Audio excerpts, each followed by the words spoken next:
to tell if my body is old enough to know. Honey, it's hard to let you go. Can't you tell by the sound of the story how we should go?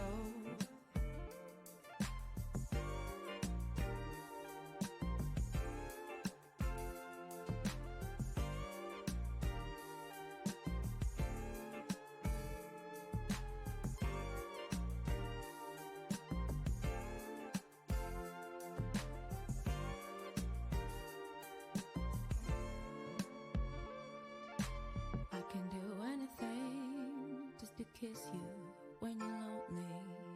You could be my everything if you choose to be free, babe. Honey, it's hard to let you go. Can't you tell if my body is old enough to know? It's easy to leave your emotions alone. Breathe, something is on. Tell me I need you, I'll meet you alone. Wait, this picture is gone.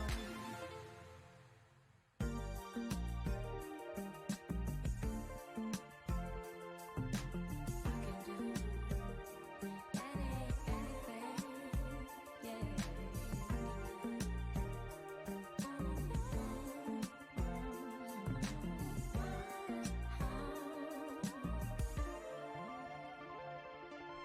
I can do anything just to kiss you when you're lonely.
Vintage dress from a thrift store, rose petals all on the floor.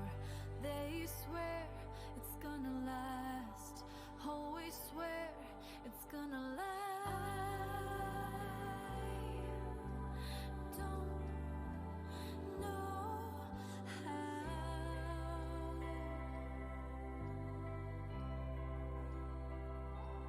I see her take that vow.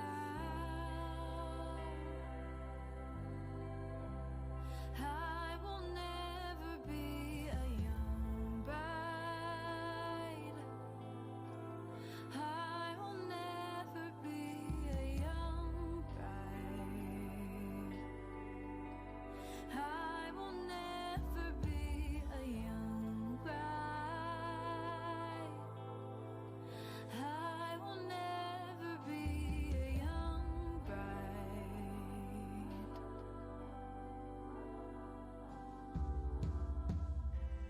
See them standing in the sun, barefoot and 21.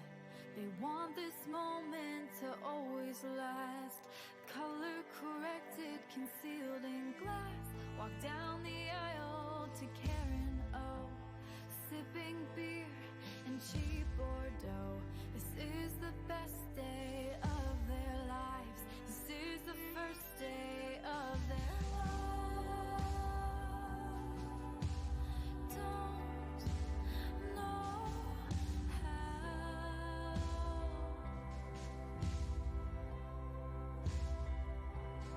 I see her take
you want, yeah. I bring the fun to the party. I heard you stopping, you a tourist. I'm such a freak that I might want you to record it. Heard you the tired of being judged. It's some out of nowhere though. If I'm dreaming, catch my phone. If I'm calling, catch my call. I like to get rowdy. Want you drive a fast car like a Bugatti. Ain't no counterfeit, this a hard copy. On the count of this, I want you to watch me, yeah. I see. Oh, you say you want me to be wifey. Bend it over, touch my toes, see what I see. Tryna catch a peek on what's behind me. I'm a zodiac freak. I'm a zodiac freak. I'm a zodiac freak. I'm a zodiac freak. I'm a zodiac freak. I'm a zodiac freak. I'm a zodiac freak. I'm a zodiac freak.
That was scary.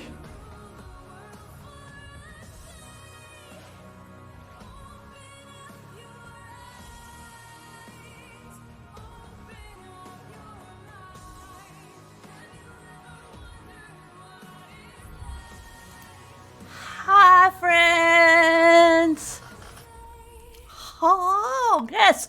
Nerf cancer. Heckin' cancer.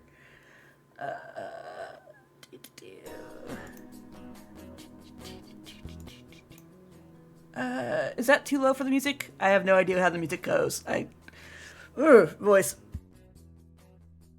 Sorry, my voice sometimes leaves me. But welcome in, everybody. Coffee, Deca Bear, Hunter. Thank you for that massive raid. Frank and Squatchy, Patty Cake Baker's Man. Zori. Hi, friend.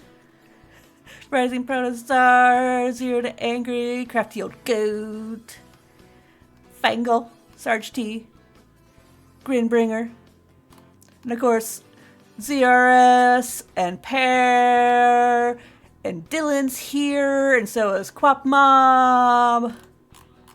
All the friends are here. Yeah, Techno War, Silence. This is a big test on, like, can I read stream names, for sure. Oh, yeah, do the bathroom stuff. Oh, I should actually be on. Haha, look, more face. Acorps! Riaris! Hi! Yeah, I know. This true to life streaming stuff is so wild, isn't it? Like, yeah, man, it's just hi Leglish. I do want to do some dip words. I do want to do some words. But I do want to also shout out some cool stuff. I don't think I have this on this scene. Let me add it. Incentives. Okay. Wow, it's really big. It's really big. Boop. I'll just stick that down there. It can be over me. That's fine. It's fine. It can be over me. But we're raising money for St. Jude. And this is my second year doing St. Jude stuff. It's been 3 years since I've streamed. So it's been a while. But I'm happy to be back streaming, especially for St. Jude. And especially with this super awesome team that I'm on. Here you can see the incentives that we're doing. Oh my god! Silence! Thank you so much for the donation to St. Jude. I appreciate you so much. And if you do want any incentives and that doesn't go through, just, send me a DM on Discord at any times. You can find me in Hunter's Discord pretty easily. So we hit the first milestone recently, so I will be doing an embroidery stream. Up next, if we hit $250, there will be a cryptid stream. All things cryptid, new overlays, new PNG tubers, new everything. So yeah, let's go ahead and just real quick pop this off. Boop. Boop, boop. Okay, no, it's on a different scene. Let's pop this real quick too. The team that I'm on, Control, Donate. We have raised almost $50,000. And this is the 5th day of St. Jude Play Live. So I am super proud to be on this team with this amazing people and what we've been able to do. You might know some of them. Like some people like Daniel the Demon, maybe. Or Smashly. Domestic Dan. Asian Sensation. Gabbits. B-Boy Alex. Danation. Danotage. DJ Knight. Smashly. Did I say Smashly already? Smashly. Funk Smash. I Am Cat. Jeff Brutlag.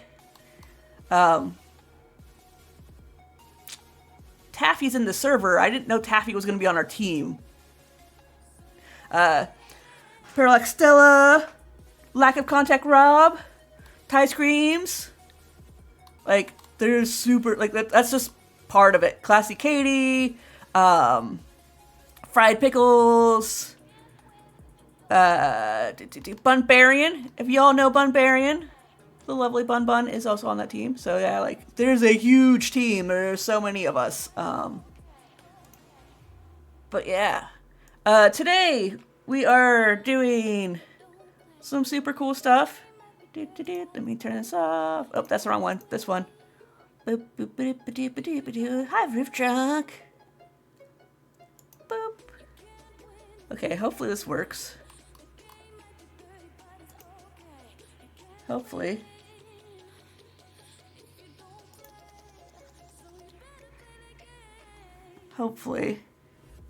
Thank you.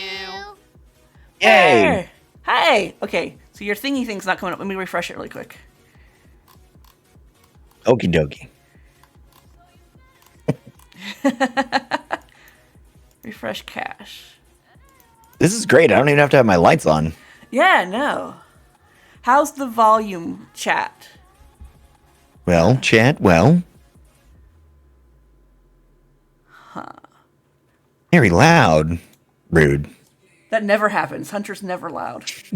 I can turn myself down too. I got you. I have you at like 200%. Yeah, I'm the one stream where Hunter comes on and he's loud. That is actually, yeah. Okay, Cat, you're in the way of this stuff. Sorry, kitten. I know you want to say hi to Hunter, but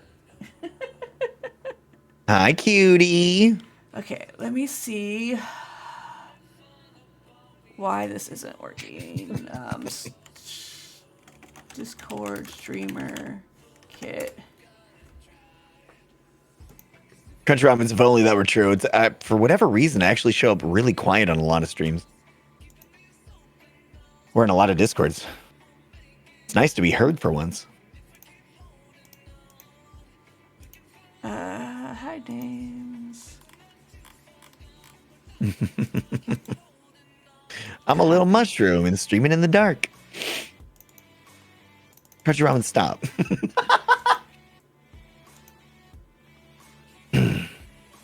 Yeah, corpse, yeah. Sorry. Tech stuff.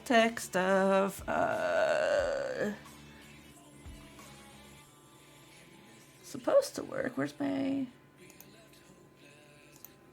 It's very unusual if something around me breaks technologically. Wow, naked pair. Roof drug, come on. Ah, that may be part of it. Let's see. Copy user ID. Boop. Is it better now, chat?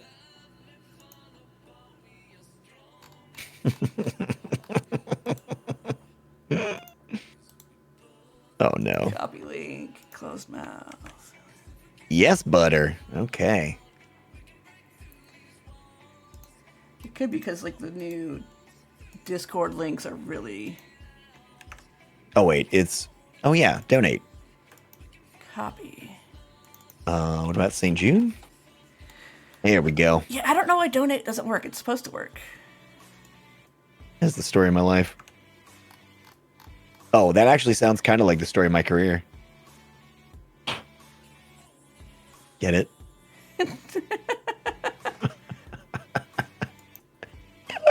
Ah, there you are. Wait, am I here? A wild hunter appears up in the corner. Yeah. Listen, I'm very short. I'm a short little man. Lies. Oh, I'm getting a little closer. Oh, what's up, Chit? Oh, I'm running away. I ain't here for this. Okay, we're back. All right. Actually, I have to bring you closer so, like, oh, look, we hugged. There we go. Yay! Yay! It works now. And also the happy hat. Oh, that's Yes. ridiculously good. Yeah. Yeah, that's right. I'm creeping. Like in the playthrough we were just doing, we had those thieves that were like invisible. Yeah, Uncanny Valley, which is like, you know, perfectly on par for half the stuff that we do and talk about. Yeah, you're not wrong. Crunchy ramens, yes.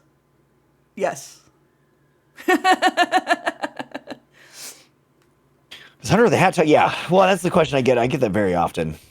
Yeah.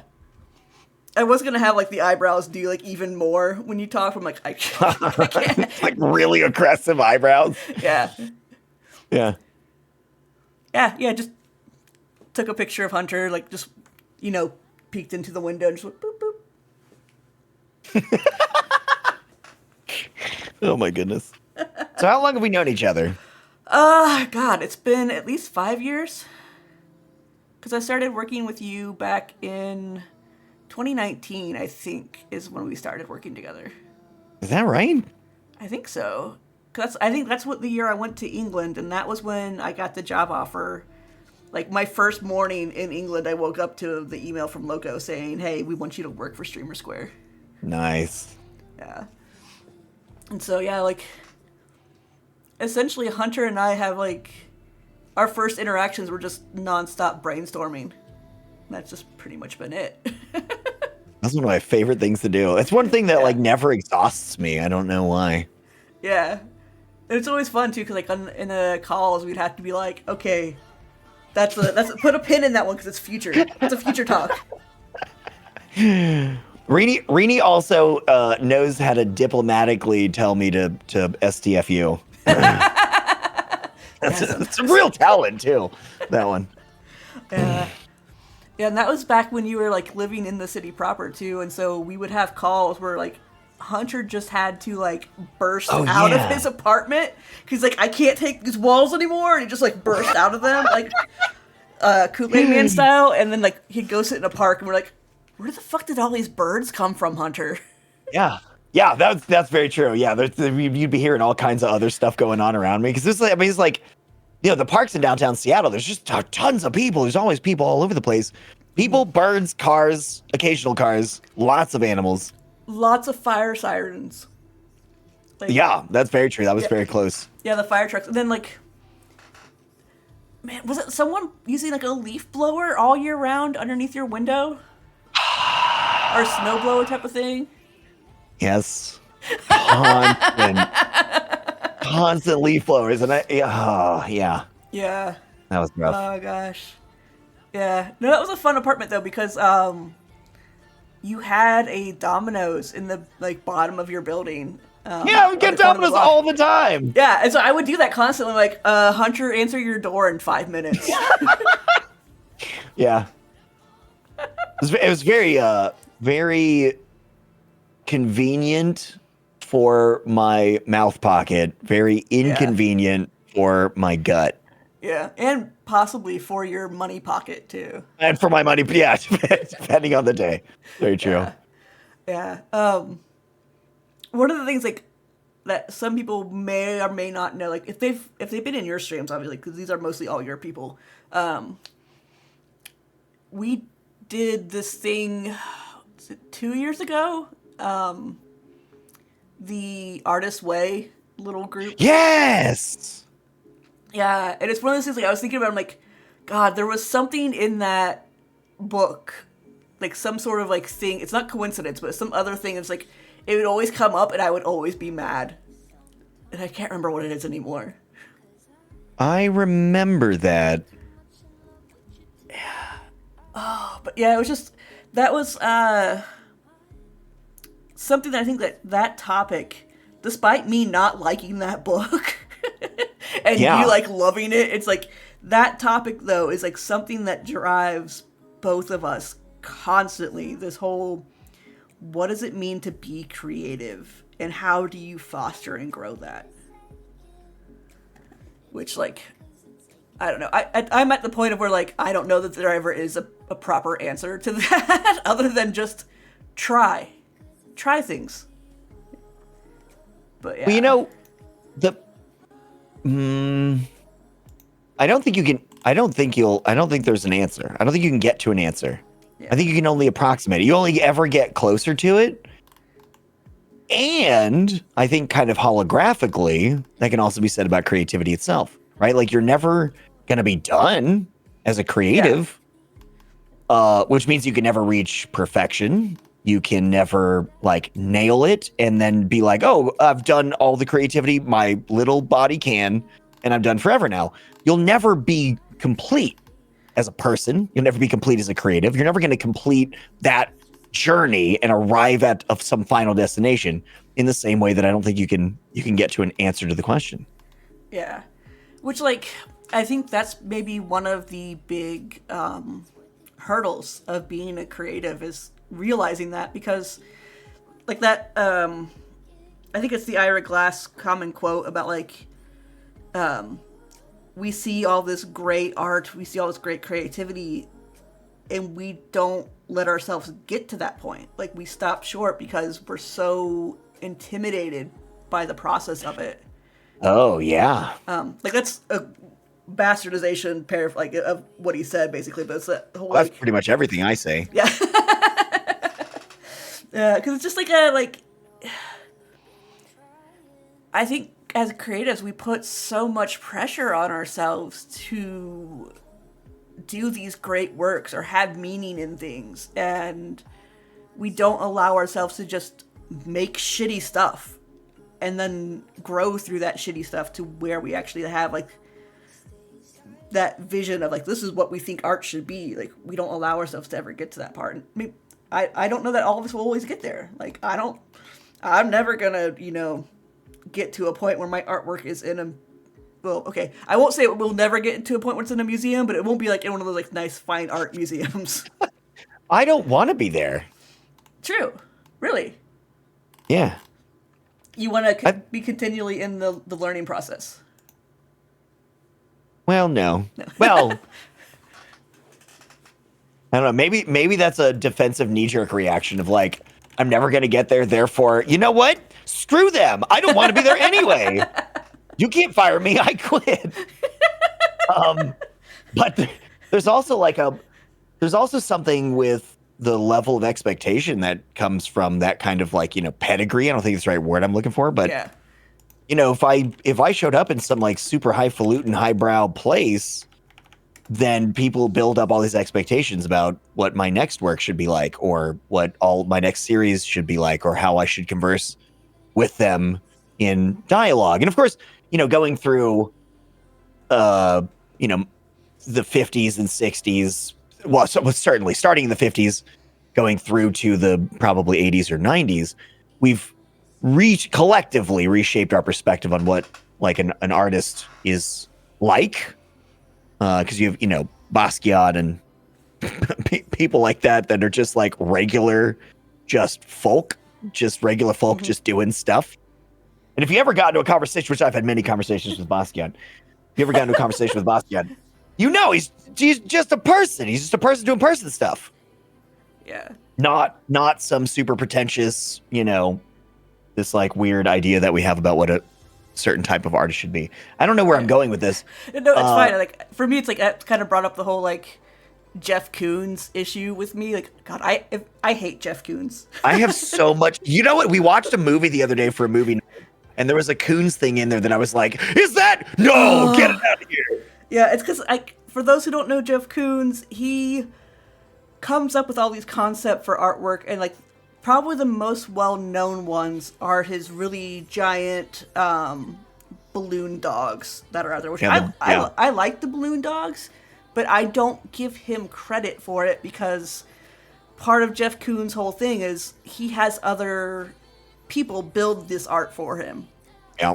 And so it's like, who gets the credit on that? Like, yeah, he imagined it. It's his thought process, but someone else actually built it. And Damien Hirst does the same thing now. It drives me crazy with Damien Hirst. Damien Hirst the one who sliced the animals and put them in formaldehyde? I think so. And also had the shark in formaldehyde. Yeah. And Yeah. And I think some of the he things... has these dot paintings that he has other people make now and doesn't credit them, They just get paid like minimum wage. Yeah, which, I mean, it's not surprising that that's part of visual arts because that's part of written arts. Like ghostwriters have been a thing for a long time. It's how mass market authors get 5 books out in a year. Like, well, it's not like I'm handcrafting all the books that people are reading either, right? Like somebody else is printing it and typesetting and all that stuff, Yeah. And so like the whole notion of like this, and those people are like seen as these like high concept artists, but like when you that's where I have a problem. Yeah, and like what is high concept art about putting a 1950s, 1970s vacuum cleaner in a plexiglass box and then stacking them on top of each other? Like, that is a real artwork. Yeah, and it's just like, what's the conversation? Like, I mean, I think it's useful. Yeah, it's but I doing don't think we point. should praise it as much as we do. Yeah, like it's doing the point of what he wants to do, which is push the boundaries of what is art. Absolutely. But then he also goes on this other thing which makes me hate him more of like he thinks he's the next Mapplethorpe and like has all these like pictures of him and his lovers and stuff. I'm like, you're not Mapplethorpe. You never will be, and that's fine. Yeah, and Mapplethorpe's not for everyone. Like I don't think Mapplethorpe's particularly for me most of the time, but I do like understand his place in so much stuff and like from everywhere from photography to art to music. Like Mapplethorpe touched so much. What did Jeff Koons touch besides like besides my anger strings? Yeah, his own ego. There's an interesting quality here that's popping up in my head that I probably won't be able to get out of my mouth. The challenging to lack of better words, challenging traditional art is great in a bunch of ways, and it conceptually opens up the door for more, democratization of art, allowing more people who are traditionally or normally currently marginalized, underrepresented, creating these conditions for them to potentially have more space in just the world in general, but also in creative fields to flourish and have their work, have what's in their soul come out and have us see it. So there's a lot of great value in challenging the traditions for that very positive, like, human progression. At the same time, Jeff Koons and Damien Hirst and their ilk only managed to do that in concept and not in practice, because look at how much their artworks are going for. And is the money from that artwork going towards supporting, under represented groups in creative work and creative fields and creative endeavors? No. So they're soaking up a bunch of funds from there's David. Oh, what? Gee, oh, please no. So they're soaking up all of this, attention and social and cultural capital and literal economic capital, and then hoarding it themselves. Mm-hmm. So like they're only doing that positive thing in concept and then not really so much in practice through that challenge. So there's just so much more that can be done there. Yeah.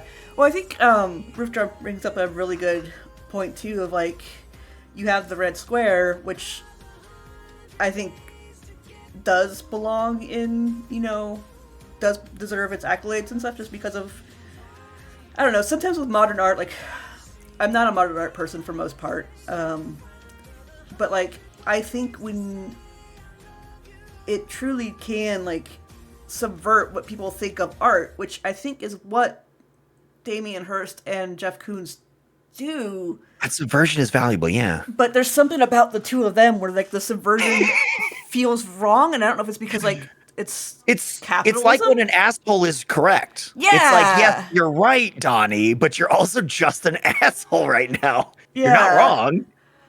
Yeah, so it's one of those things where, like, I can hate both of them so much, but I have to give them a tiny bit of respect. A tiny. I think it's entirely fair. Yeah. Also, do we have a donation match? Do we? Do we? I mean, I didn't see one go through, but maybe. Damn it, because I did one. It says, congratulations, you've created a matching donation challenge for Rini on their campaign. Maybe. I have no clue how to see I don't see it on the screen. Oh, on matching the alert donations. stuff. Yes, there is one. We do. Yeah! Okay, it worked. Yes. So I'm going to make a little overlay thing real quick so we can have. Tight. Which I think St. Jude has one of those. Did somebody just do it? Thank you. We just did it. Fango! Yeah, So that's now $20 instead. Hell yeah. I didn't mean for that to derail it because I was really into the conversation. I just didn't want to miss the opportunity. Yeah, no, that's totally cool. Because I really want to keep talking about how much I hate Damien Hirst. Yeah.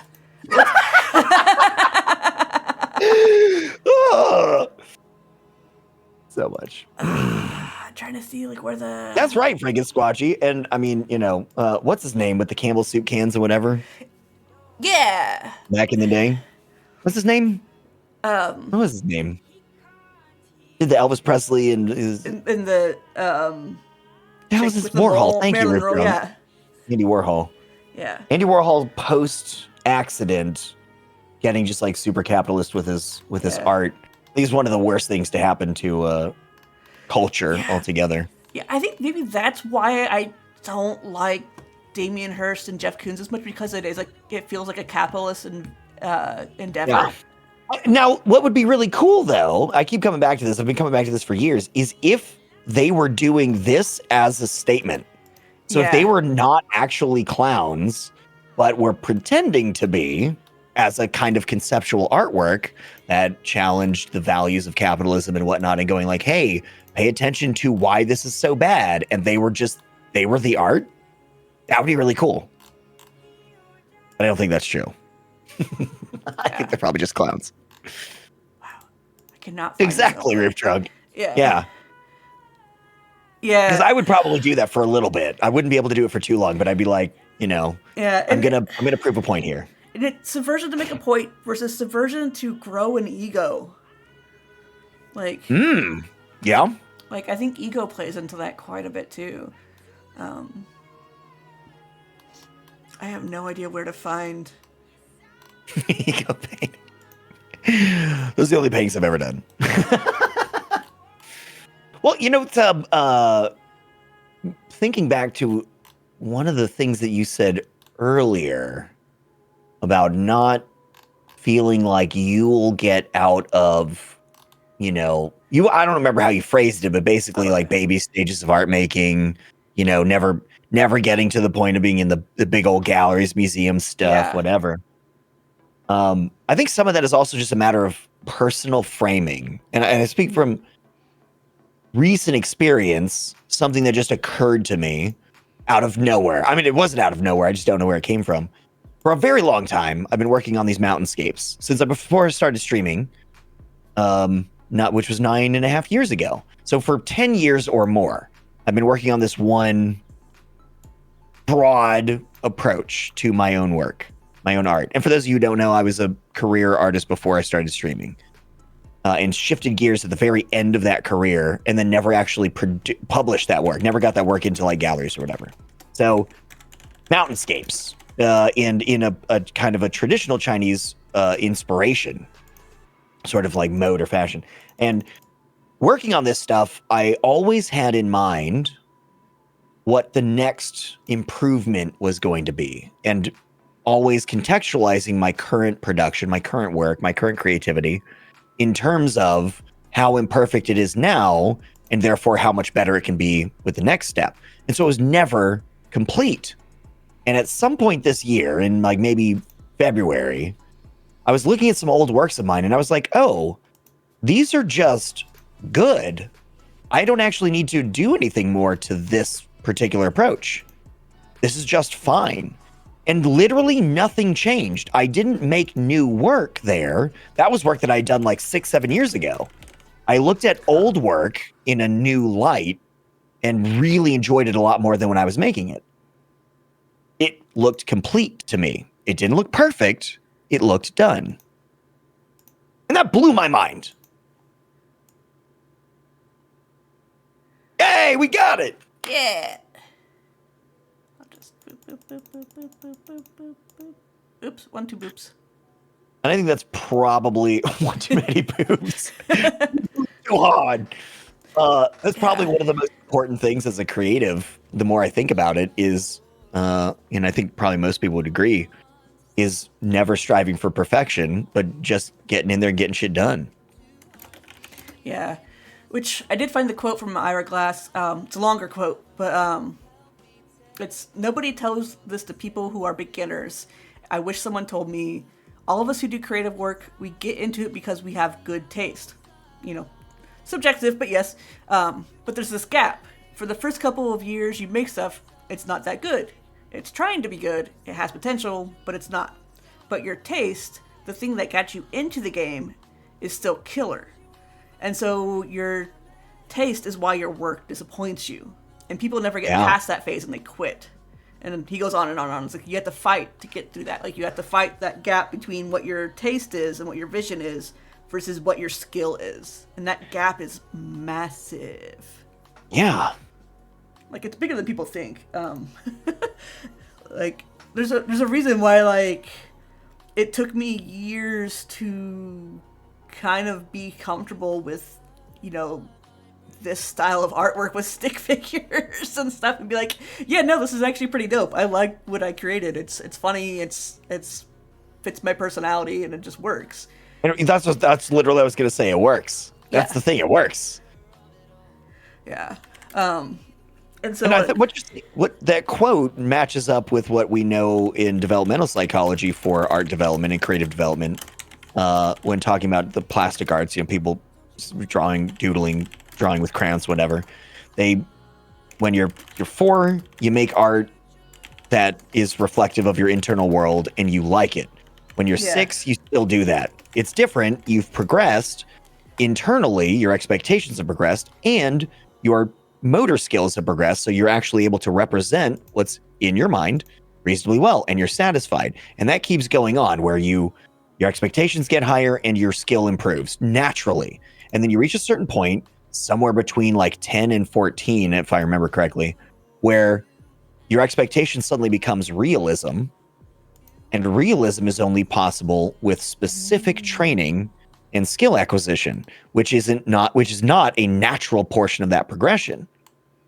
And that's where we end up with a lot of disconnections for a lot of people. And that's usually the time when people stop making art and go, oh, I'm just not good. Yeah, which is tough because it's like, no, you are good. It's just, or you have the potential. Like, potential is such a unique thing. And so, like, sorry, I'm also, like, doing things in the background. Yeah, I can hear all the clicks. You're working it. But yeah, like, potential is such a unique thing. That, like, I don't know. It's one of those things, like, potential is just what it is, and that's what's really frustrating about it. It's like, potential is just, like... It's just potential. Yeah. That's where it sits. That's where it lives. Yeah, and you can't quantify it. Woo! Thank you for the 20 potential. Yeah. Speaking of potential, you have the potential to double your donations right now, thanks to Hunter. Wow. What that was perfect segue. It's like I might know what I'm doing occasionally. Yeah. So I put $250 on the line, Chad. Yeah. And that money is left up there for 40 minutes. It is not in St. Jude's hands yet. No. It will only get into St. Jude's hands as you also donate to St. Jude. I am matching all of your donations up to a total of $250. That means that whatever you are donating has double the financial impact on nerfing cancer. Do the work. Do it. Yeah. And this is like easy math, like not a math game. For babies. But yeah. And so like this is something where like y'all don't have to worry about taste or judgment or potential. You just hit that donate button. I mean, we're hitting all the keywords. This is the jargon portion of the talk. That's true and fair. Like, you just do the thing and it has the impact. Yeah. Very straightforward. Yeah. Yes, your $10 is potentially 20. Thank you, Vengeful. Thank you, Deca Bear. And Fangle. And Deca Bear? Hell yeah. Yeah. And Silence and Naked Pear. Yeah. Y'all are crushing it. Yeah. And there are, incentives. If you want them, we can do some of them live. Some of them we might do, like, on the next stream, too, depending on what it is. Because I think it'd be funny if, like, someone wanted one of the drawings and I'm trying to draw and talk at the same time. Like, my brain would go 6 different ways. Well, yeah. Admittedly, though, you can always just throw a topic at me. Yes. I'm really bad at ranting, but I'll do my best. Hunter bad at talking? When I can't talk. I don't talk good. It's like you haven't done this for a living. No. Yeah. I'm like, listen, this is my first time. I think I'm doing okay. I expect perfection. So I have these affirmation cards. Oh. And they're the creativity pack. And it's like, oh, I'm just going to pull one and see what it looks like. I'm like, I'm here with Hunter. What would it be? It's the imagination card. Which, like, oh, who's the best person to have this card with? Like, Hey, what do we do with it? It's just, it's like a good positive affirmation type of thing. Like, Oh. Don't you do affirmations on your stream? No. No? I mean, just like ad lib, yeah. Oh, sure. yeah. I'm like, yeah. Pretty killer, you're cute. So yeah, this one says that I revel in the wondrous, mysterious, most beauteous power of my imagination, and let it whisk me away on a right brain romp through all the nonsensical Seuss plus Wonka style. Thank you, Senor Boza. Your boss also doing it. Senor Boza is a off-road adventurer playing in the Upside Down, the glow-in-the-dark woods of possibility. There is no here, only whoa and flow, and holy moly, here we go! And then it says, was there something in this brownie? Beautiful. Oh, thank you. Yeah, we have used some of the thing. Oh, another alley catfish with $20. We are. No, I read your vengeful. I read it. I gave you a no. Fire cider shots. Just want to hear me cough and sputter. Yeah, that's why I have a mute button on my mic, because I cough too much. Yeah. Ooh, alley catfish with 20. Yeah. Oh, the donation comment. What did Vengeful say? Oh, for the kids, always down to support a cause, even if it's just more Hunter talking. JK, Well, love you, Hunter. Okay. Yes. You did add one. Thank you, Vengeful. Yeah, and Nick and Pear earlier with for the kids. Oh, yeah. All right, we got 70 out of 250 matched. Yeah. That's very nice. Get That's there. very good. That means like $140 is going through there. Yeah. That's hot. Yeah. We can make it a total 500. Which we did also, we hit our milestone. So we have 260 now. So it means we hit the 250. It means the cryptid stream is going to happen. What's that one? Oh, what's that going to be like? Everything is going to be cryptid. I will become cryptid even more than I am already. I might I might try to like up the overlay, so instead of just being like a doodle on a notebook, it's like a cryptid in the woods or something, or Creepy. yeah, creepy stuff. We might play the creepy music and we will talk about cryptids. I will find cryptid video games, and it will just be all Ooh. cryptids.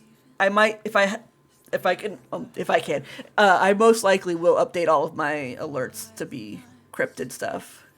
Yeah, SCP type of thingy.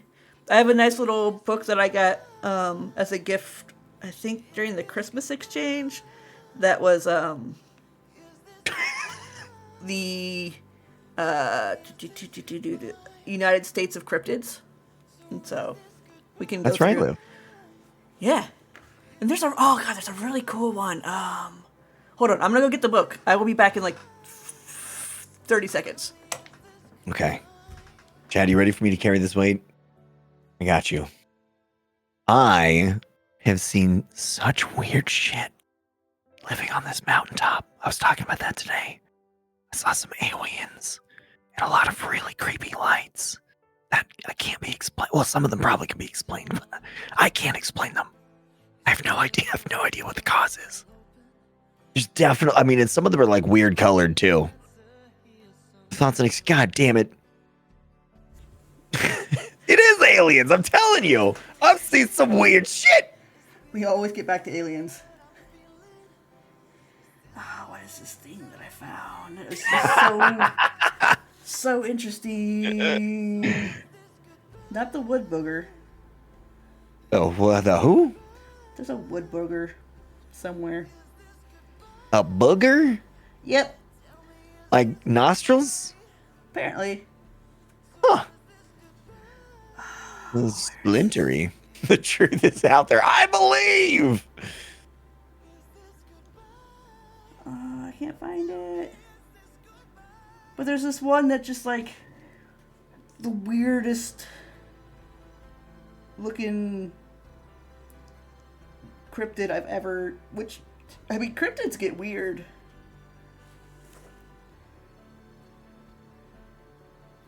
What's Point Pleasant, Cinnamon Toast Tim? Like a famous spot? I don't know. We'll find it eventually. I'll just kind of flip through the book until I see something. Explaining a cryptid is like a cryptid's version of being naked. Yeah. Please don't reveal me. Yeah. Oh, Home of the Mothman. Okay. Yeah. Yep. Point Pleasant, West Virginia is home for Mothman, which, God, I also appreciate Mothman quite a bit. Oh, is this it? Is this it? I don't remember stuff, Roof Drunk. It's not the Wait, did we play Fairy. Fallout 76 together, Roof Drunk? It's so weird. It can't be the Dairy Fairy. Dairy Fairy? Quap Mob 125. Wow. That beefy thing. We've now gone over 500. We hit all of the milestones that I've created so far, so it means I actually have to think of more. Which is fine. Like my total goal is to hit 1,000 this year if I can. And Hell so, you know, which I think is this. No. Well, it's certainly getting there. Yeah. Sweet heavens. Look at that. Look at us nerfing cancer. Nerfing all the cancers. Let's see if there's a Magical creature that controls one's lactose intolerance. Okay, so I guess I'm just like satisfying, pleasing the Dairy Fairy such that I don't get affected by it. It's apparently from Derry, New Hampshire, and it's an alien type thing. I don't think this is the one I was thinking of. No. The Dairy Fairy is an alien type thing? Yeah, apparently. Yeah. I also find it funny, like, not funny, haha, but, like, funny weird of, like, some of these... Oh, Dairy Fairy. These cryptids, like, they're just really, really weird looking. Like, the Jersey Devil, depending on, like, where you go and what pictures you see, like, look real weird. Even Mothman sometimes, like, I'm like, that's not my Mothman. Like, Not my Mothman. Mm-mm. my Mothman's cute. Is it? Yeah. Cute little guy, just happy about light and goes, whee! Okay, I like that. Yeah. I wouldn't mind encountering that on a truck stop or something. Yeah. As opposed to, like the Flatwoods monster is really weird too. Like the Flatwoods monster is one of the few cryptids like that has clothes on. Like it wears a dress. Well, who makes it? Who makes know. Is it like hand sewn? Are they making it at home? Yeah, like bespoke dresses for cryptids, I guess. Like imagining they've got like their own, you know, little like artist alley somewhere. There's custom made. You know, they can commission outfits that, I mean, obviously each one of them would need something very different, right? Because they've got like one's got wings, the other one's got like tiny arms, but like massive legs, whatever. Hold, please. My door is knocking. Okay. So there's a little funny looking like Steve Buscemi. Wait, the Dairy Fairy? Or the Mothman? Because either way, I think that, encountering Steve Buscemi in the woods would probably be terrifying for a moment. It's just a little unsettling. And then you get into a conversation and you're like, okay, no, this is cool. This is fine. We got a monster mash. Pennywise with, who's Pennywise? Wait, is that the clown? Does Steve look like Mothman or does Mothman look like Steve? Or are they the same? Like, I don't know. I've never seen them not in the same room together. Or I don't know how that logic works. I don't know which way that actually comes out there. The clown from It? The clown from IT? Yeah. Okay. I always do read that as IT, though. Like, Qigong Jin. Thank you. Qigong Jin from IT? Yeah, cool. But Hunter donated $250. Did I? Thank you. Who did? Oh, Rising Protostar. I was like, what happened? Did I click a button? Qigong Jin, that's right. That's right.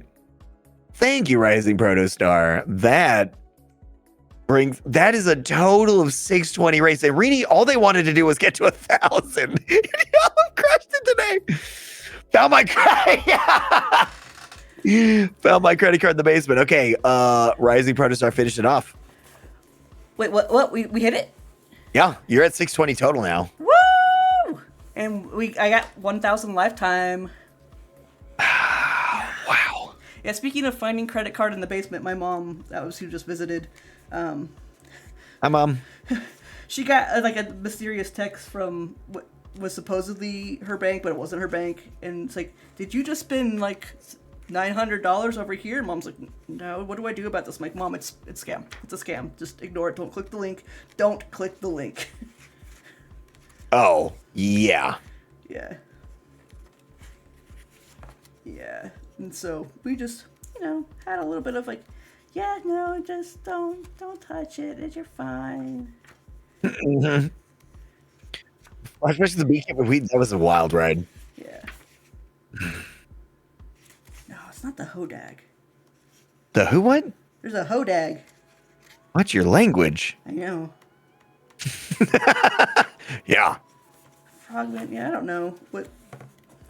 Maybe I found it on the internet and I didn't find it in the book. Yeah, GG, Chad.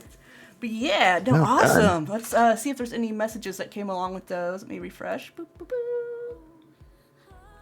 I have found, yeah, no, just Nerf Cancer from the one, Mr. Hunter Wild, whoever that is. Thank you, Mr. Hunter Wild. That's right. I almost said something like, this asshole with the beard looks really weird, or so. I don't remember what I was going to say originally. But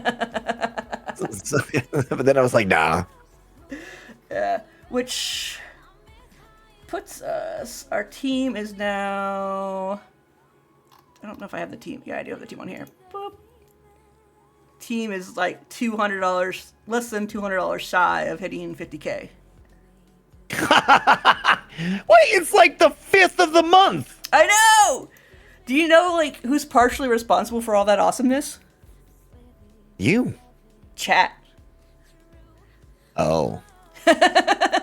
Hit you with That makes a lot of sense, curveball. The curveball. Yeah. Baseball things. What? Because I was like looking, like, as you said that, I was looking at the 620 race, and I was like, literally you? Yeah? Yeah. Is that what we're looking at? Chat, you are awesome. Yeah. Oops, what did I just deleted something.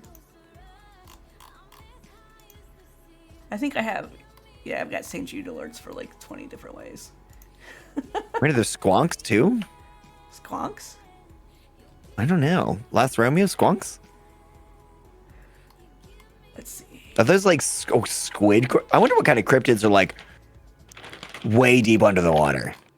Or is it just like all cryptids at that point? Like once you get to a certain depth, like 2,000 feet down, it's just all cryptids? Probably. Oops, all cryptids. Oops.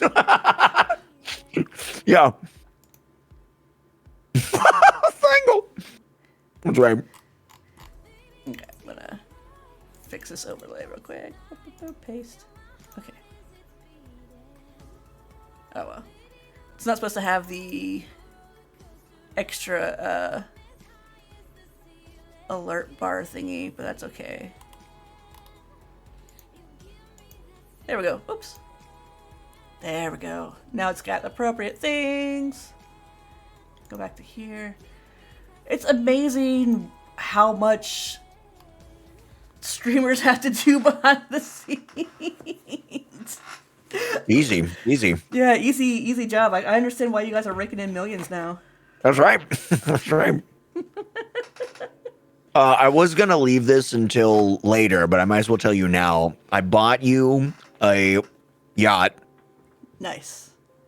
It's on its way. It's going to be delivered in the next week and a half. I could use an extra one. My other one was getting lonely. Yeah, right. Okay, so we've hit creativity pretty well, which is, I think the TLDR on creativity is... I think that's the TLDR. Maybe. What was the TLDR? Oh. Yeah, pretty much. Like, creativity is what it is, and I don't know that we'll ever be able to define it or reach it, but we always strive for it. Yeah. That sounded really depressing. Yeah, we can never reach it, man. Yeah, just it's like enlightenment. You just keep going for it, and eventually, ooh, it really is though. If you think about it, like most things in life are kind of like enlightenment in some way. Tell me more. Like true enlightenment is like this like beautiful, blissful, peaceful oneness with the world and yourself. And so like true creativity to be like this blissful, peaceful, probably also chaotic, because creativity is chaotic, oneness with that chaos energy of just making things and just producing, and that's Yeah, I guess when you're doing meditation right most of the time, you're just letting stuff flow. And probably true when you're doing creativity most of the time, you're just letting it flow. Let it flow, yeah. So my brain, like I heard flow, and then my brain's like, you haven't heard any of the Drake and Kendrick stuff, so you can't comment on it. I saw a little bit popping up today. Yeah, I kind of want to listen to it just because I'm like, okay, this is a cultural moment. Right, yeah, exactly. Yeah. Which, I mean, cultural moments, that's another big deep talk on shallow topics type of thing. Like, we have, I think our generation, like, we have exasperated and, like, been so, like, can we please have some, like, precedented times? Because we have lived nonstop in unprecedented times. Yeah, kind of chaining it out there, yeah. Yeah, which, like, I guess every generation sort of feels like, because, like, Gen X and whoever was it can't be boomers to Gen X. There had to be a generation in between that, right? But, like, those people, like, they had, like... I don't think so. Korea and Vietnam to deal with. Before that, like... I mean, we are dealing with so much shit, but I could not imagine being in an actual world war that, like, the boomers' parents went through, the greatest generation went through. Yeah, being a millennial is kind of exhausting. Like, millennials and Gen X really are that generation where, like, the boomers decided that they just, like, I don't want to blame it all, like, it's hard to, it feels shitty to blame it on a generation, but, like, you can kind of blame it on a generation. Like, they put in credit scores, they put in, like, all these, like, prohibited things, so, like, it's like, oh, we want our kids to do better than us, and then all of a sudden boomers are like, nah, fuck you, suffer. like what happened there to this dream of, like, letting your kids have better and, like, succeed? And it's just, I don't know, like, it's frustrating, like, the whole, we may never have, well, like, you have a house, and I'm renting a house, but, like, if it weren't for our family, this wouldn't happen, and, like, we that privilege is kind of nice. Not at all. And so, yeah, no dreams, only despair. Yeah, it's just, and it's strange too, because, like, like, millennials are considered this, like, very entitled generation. It's like, oh, you guys get all these participation trophies and things. It's like, yeah, but we were kids. We didn't ask for them. I mean, yeah, we wanted to feel special, but, like, you could have found another way to make us feel special without giving us trophies. Like, give us extra orange slices or something. Well, for kids, it's like, we're not expecting much. I'll be real, I can't eat a trophy. True. I mean, I can eat an orange slice. Yeah. And I will be significantly happier with an orange slice. Yeah. And, like, inflation these days, like, an orange slice is, like, worth, like, 6 trophies. Yeah. I mean, in 2024 trophy dollars, yeah, that's yeah, at least. Yeah. don't know. We were talking about this on stream the other day. This like he's kind of this is such a weird way to phrase it, but he's like generational culture wars kind of thing. Yeah, it is. It's really like there's always a finger pointing. Everybody looks at the other generations, and they're not really wrong in pointing to the flaws over there, and like in this case, like pointing back to, the last generation, the generation before that, and seeing where things started within that generation, and now we're in some respects reaping the rewards. Mostly we get to see the downsides of that and feel that pain coming out of that. But it's hard to imagine that there was like a baby boomer like round table and that they all just sat around going like, what should we have a blank slate. We have so much power. What should we do with it? And like, you know what? Let's just fuck over everybody that comes after us. Yeah. Completely destroy the environment and make sure that we have these, this weird economy that's entirely intrinsically predicated on growth that we can't actually meet, so that people eventually can't afford basic necessities, and we never raise the minimum wage, despite the cost of goods outstripping all that. You know what? Let's go ahead and institutionalize all this and just get it rolling. They like my actual mom didn't sit down and do that kind of stuff. You know what I mean? No, because your mom's like one of the nice ones. Yeah, one of the exceptions. Yeah, she's one of the cool ones. Yeah. I mean, it's just kind of hard to point to. Also, for myself, not being able to, be careful while I'm talking. Not being able to, I think, kind of contextually understand where they were coming from, because I'm too far removed from the generation before them and the generation before that. So I don't know if that was like if some of these things were quasi-reasonable responses that were just kind of reactive and natural-ish for that moment in time, in the same way that we might be making decisions today that seem reasonable to us when we're facing something that's right in front of us, that 100 years from now or 50 years from now, people might look back and be like, how could you have done this? Yeah. How could you not have seen the problems this would create? We're like, listen, we were trying to just pay rent, all right? Yeah. We were just doing the basics. Yeah, it's because it's one of those things like we was being so far from it, and like it really sucks that like, when you come down to it, like everything is fucked because of capitalism, in general. That's usually the end of that story. Yeah. But it's like, okay, so good thing that they did was women could have credit cards without their husbands. Women could buy homes without their husbands. Like, that was cool for the 70s. Like, yay. Civil rights. Yeah, like, getting some of those things. But it's like, but then what led them to think that, like, we need to have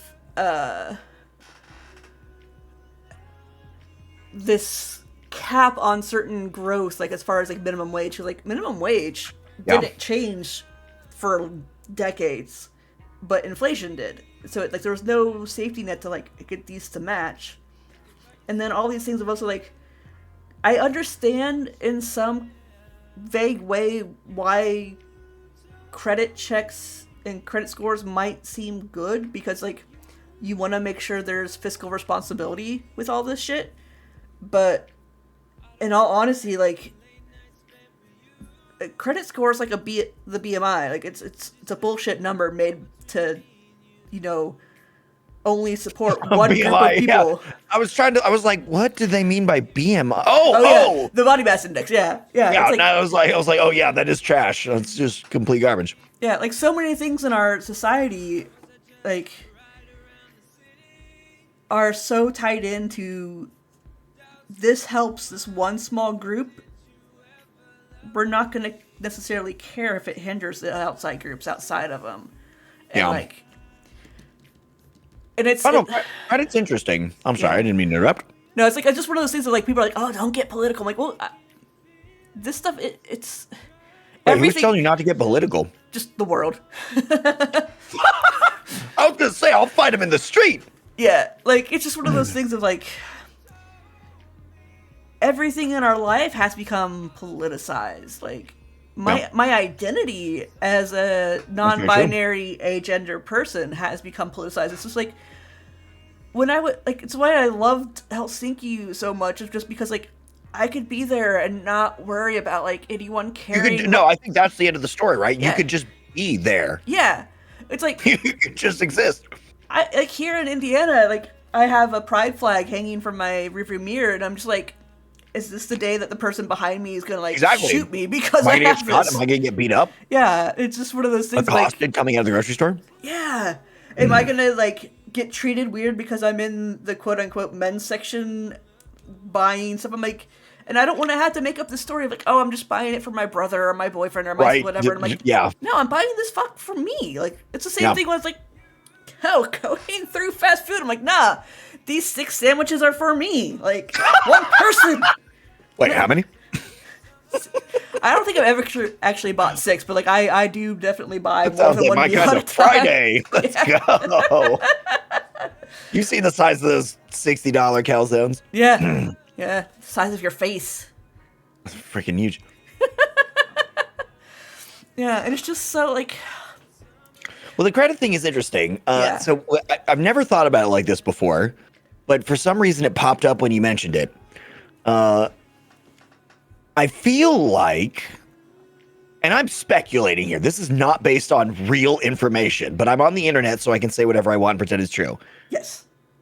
I feel like a reason that I might have gone like, okay, a credit score makes sense is that it's basically insurance for financial despair or destitution or whatever, right? So if you are basically paying into your financial insurance by paying off your credit card or building up your credit or whatever, and then you have this, also thanks American capitalism, medical bill that shows up that you then have to pay, $50,000 later, and you don't have that $50,000. Now you've built up that sort of insurance for your finances that says that I can now borrow money because I have proved my financial competence, as you were pointing out, that I can handle this stuff. So now you can go ahead and give me money temporarily. Mm-hmm.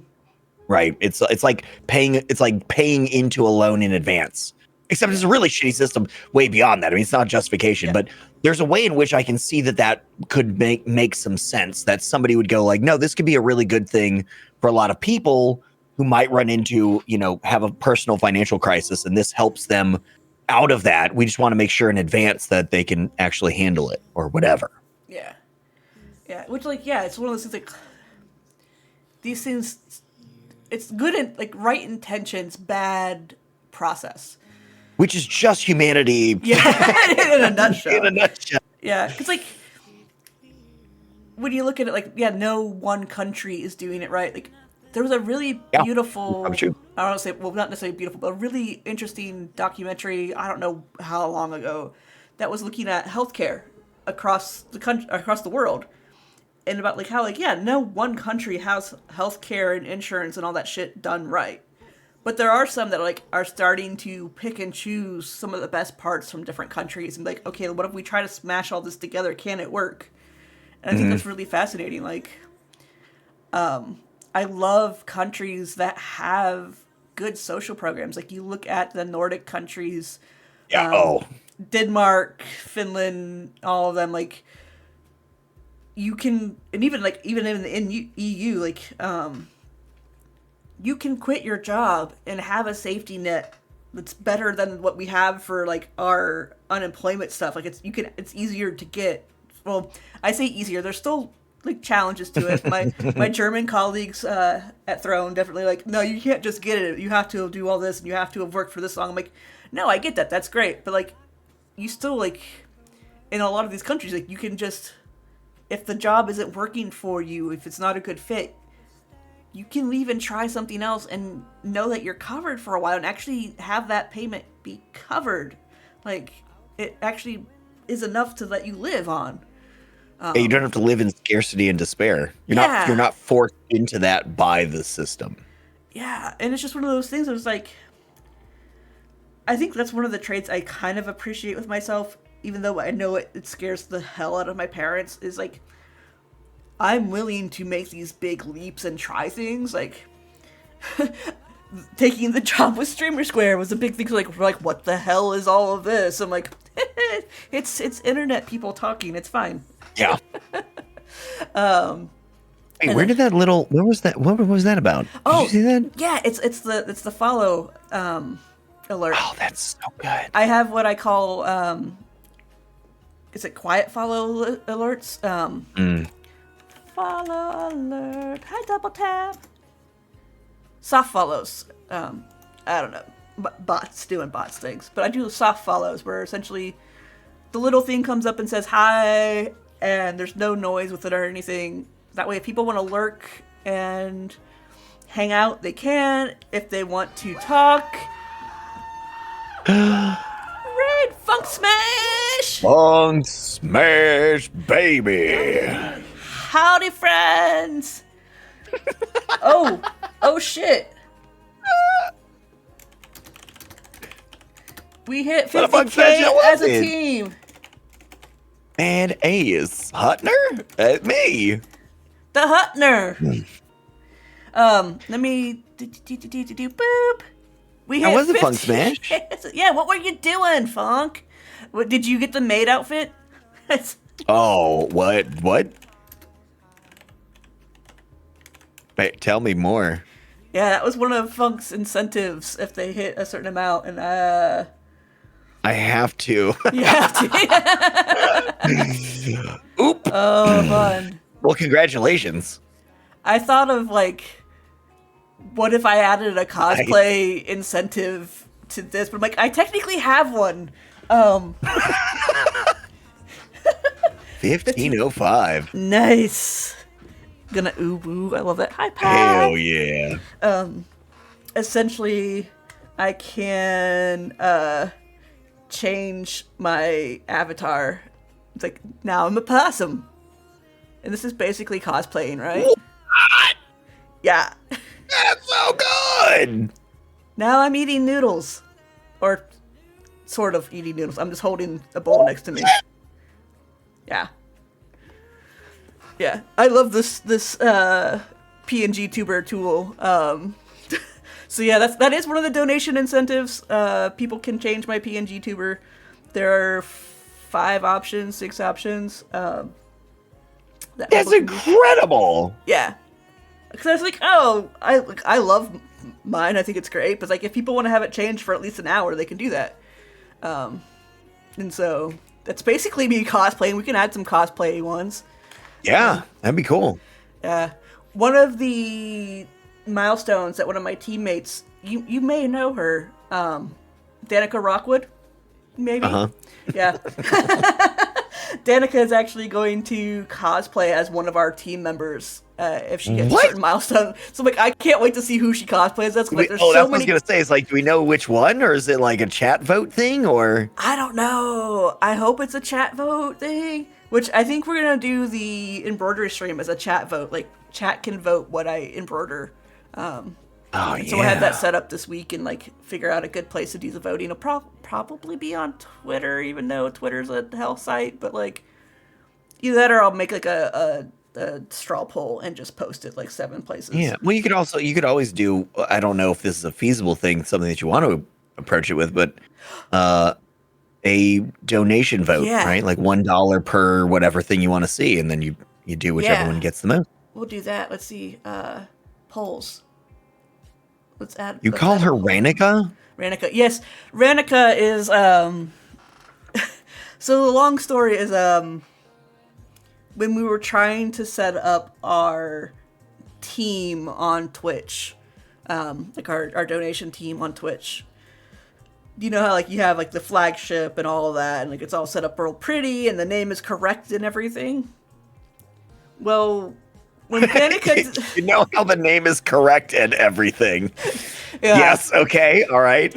So Danica was trying to get this set up, and she was trying to go through Twitch help support stuff, which at this point, since Twitch fired everyone, it's all bots. Or likely all bots. The bot definitely said, "I'm real person." So like, I am real person. yeah. So I am real person was helping them. Trust me, Fran. I am real person. Yeah. Human is me. The first team name I think was just Danica Rockwood, but the person who sent the invite was Ranica Rockwood. And so, yeah, it was named Ranica. So it's like who is this? I'm like, I thought Danica just had an alt account, and I'm like, oh, yeah, sure, right? Yeah. Ranica Dockwood, yeah, something. she's just using Like an I alt have account. the TheHunterWild. Yeah. Yeah, so it's,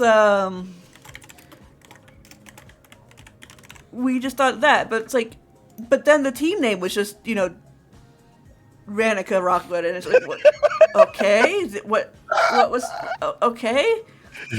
Oh, And so trying to get it all fixed, and then the URL, instead of Control-Alt-Donate, it was Control-Alt-Onate. There was no D.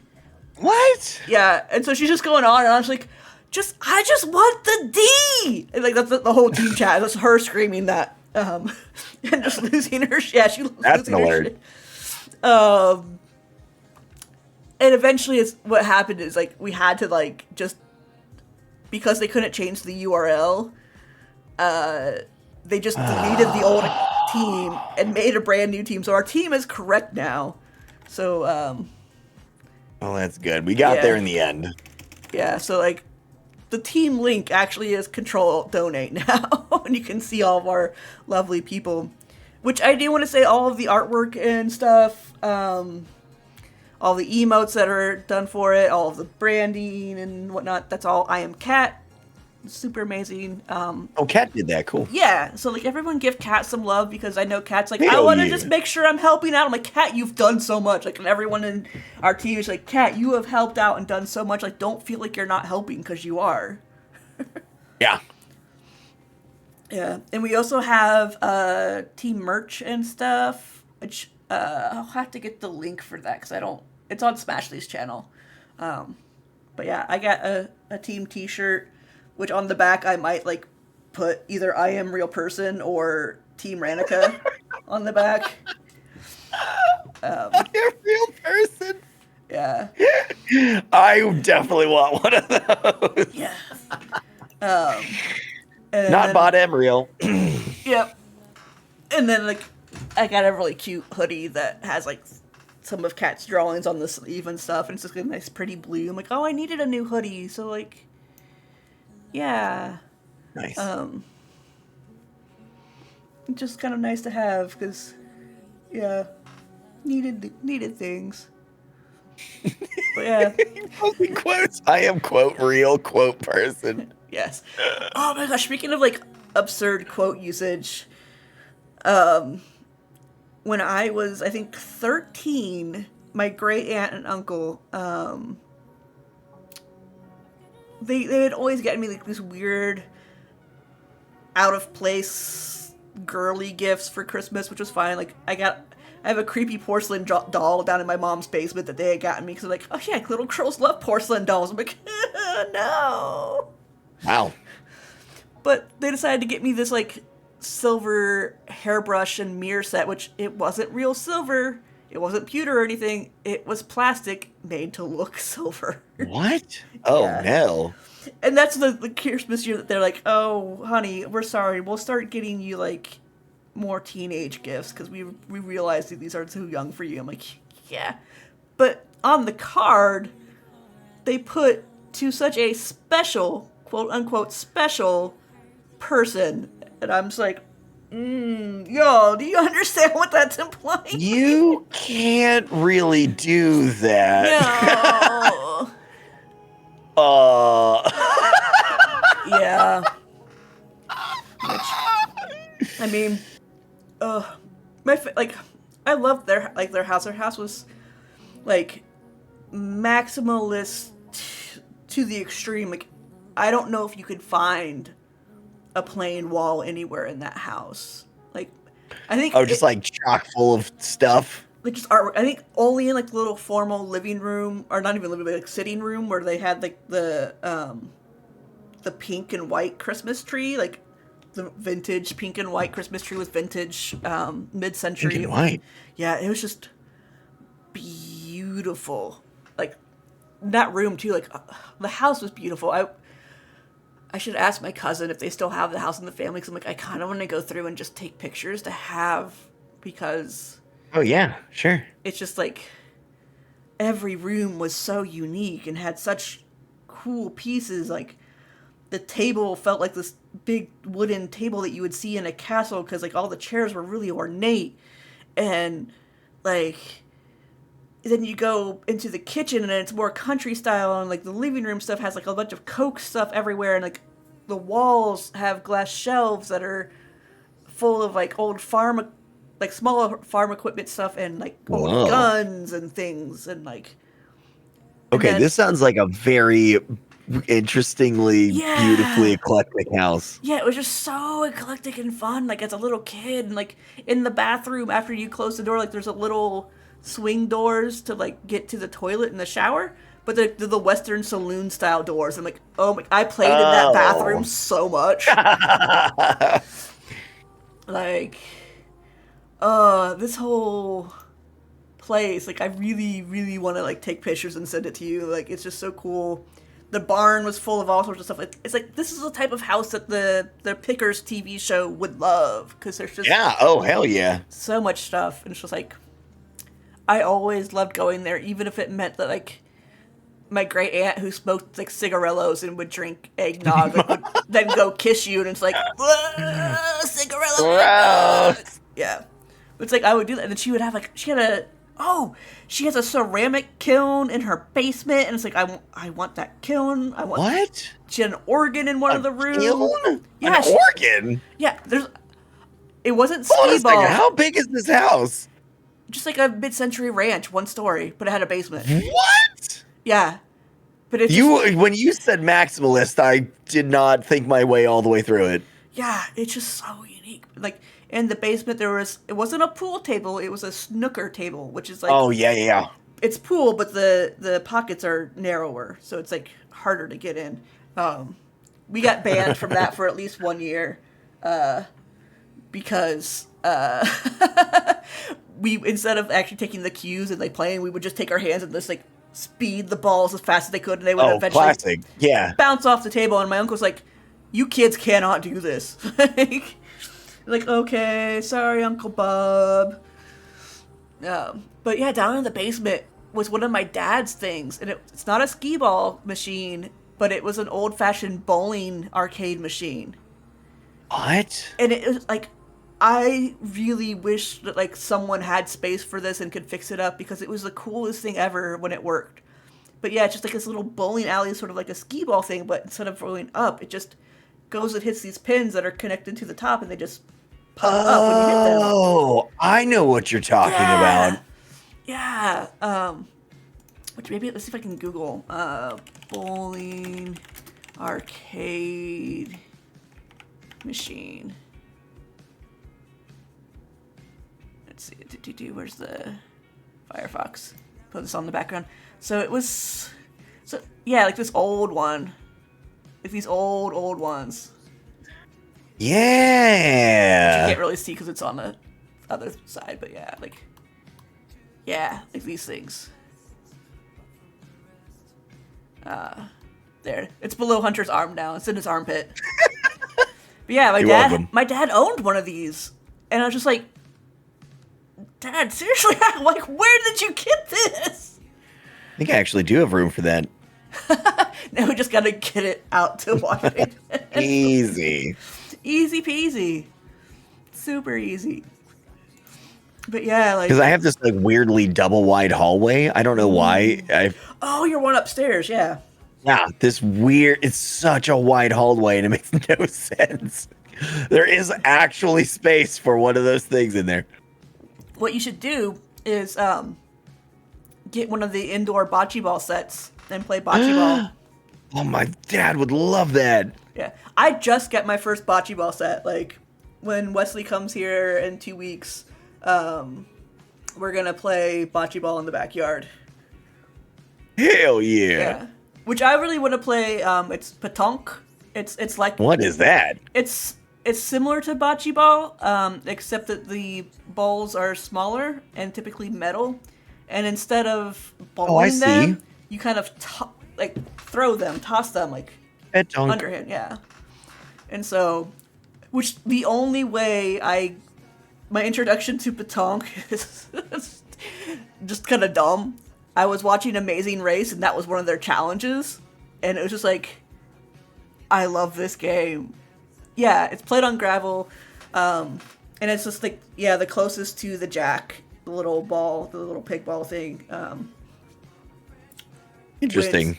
But, oh god, yeah, I will hopefully not hurt myself. Did Torn hurt himself playing bocce ball, or wouldn't surprise me. But yeah, it's like you go and like the first person like throws. There's the closest to the next team goes. If the next team isn't as close as the other person, they keep going until they're out of their balls, and then they score based on that, and you just kind of go. And I'm like, so it's kind of similar to bocce ball, but bocce ball is definitely more bowling. So I'm curious to see how I do with that. That sounds fun. Yeah, Target had a bocce ball set for $20, I think, and it actually had colors that I liked. Like they're in like the cute little kid colors of like yellow. Oh, this is the one that you got? Yeah. Yeah. Yeah. Bocce. Oh. Boop, boop, boop. Yeah. Ba-da-ba-ba-ba, This one, bocce. the little case, the blue case. Ooh. So yeah, the colors are ones that I don't mind the traditional colors, but like I prefer just a set for two. And that way, like, I don't know, I just like the like more general colors. And then let me see if I can find petanque. You can see that I Google this all the time because I was like so fascinated by it. But yeah, it's a similar game. It's just like smaller metal ones, and you toss it underhand style. And so it's just, and like with bocce ball, like you kind of walk up to it and have the line and stuff. Or this one's you're standing in one spot, and so it's like it just So shiny.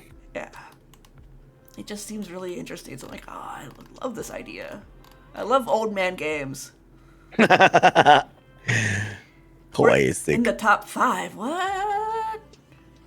What? Who? What? What is? What now? Where's the? Let me turn off Firefox real quick. Where's the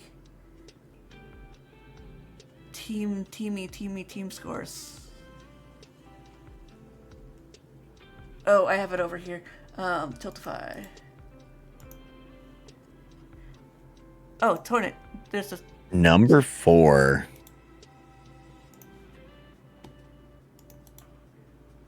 paste. Very, very handily.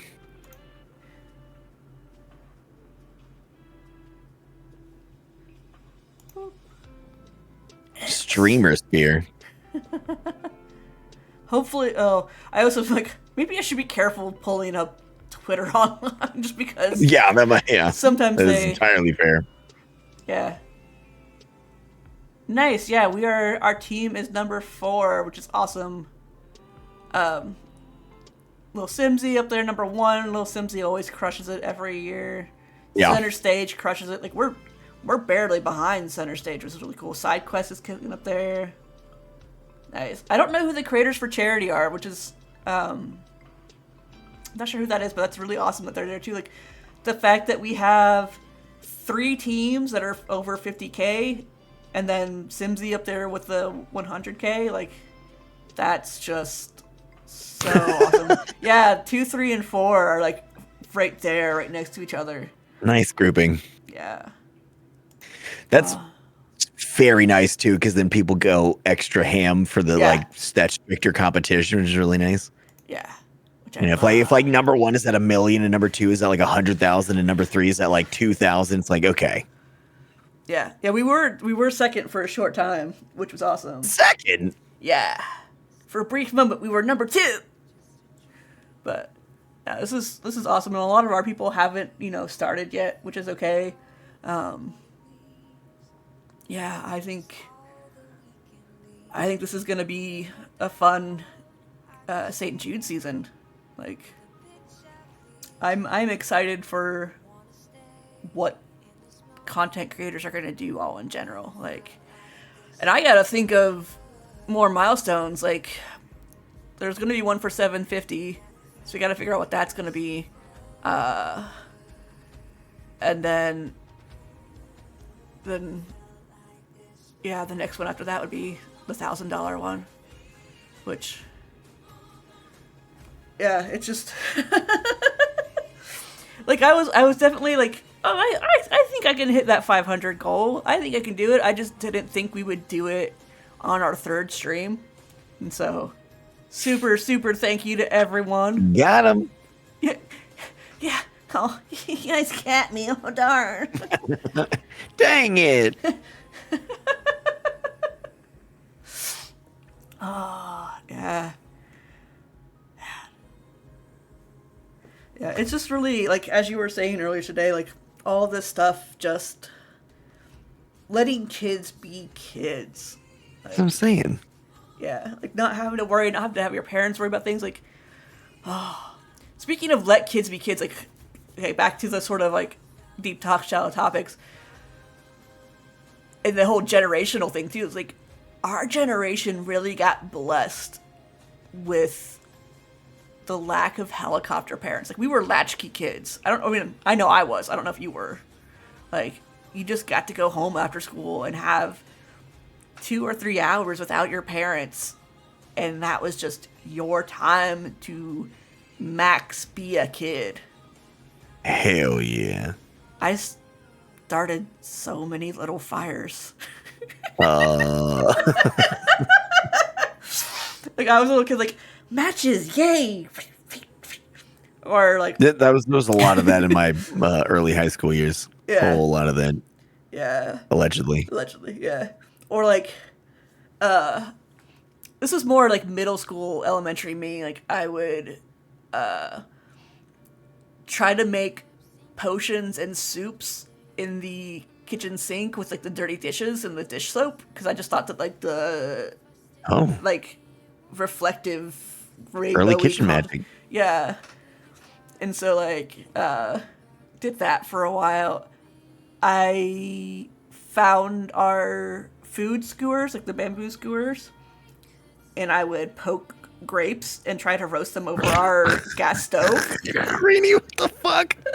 Roasted grapes, a classic. Yes. Fun fact, it's really damn hard to roast a grape because there's so much liquid in it. It's just all liquid. That's the whole thing. It's a skin that holds liquid.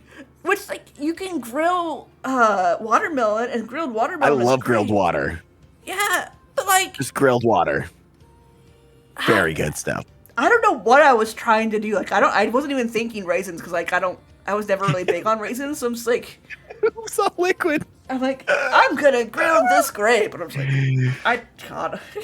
Well, rolling this whole thing together. I mean, that's part of the whole thing is, like, kids are mini scientists, right? They're always just fucking around, and sometimes they definitely find out.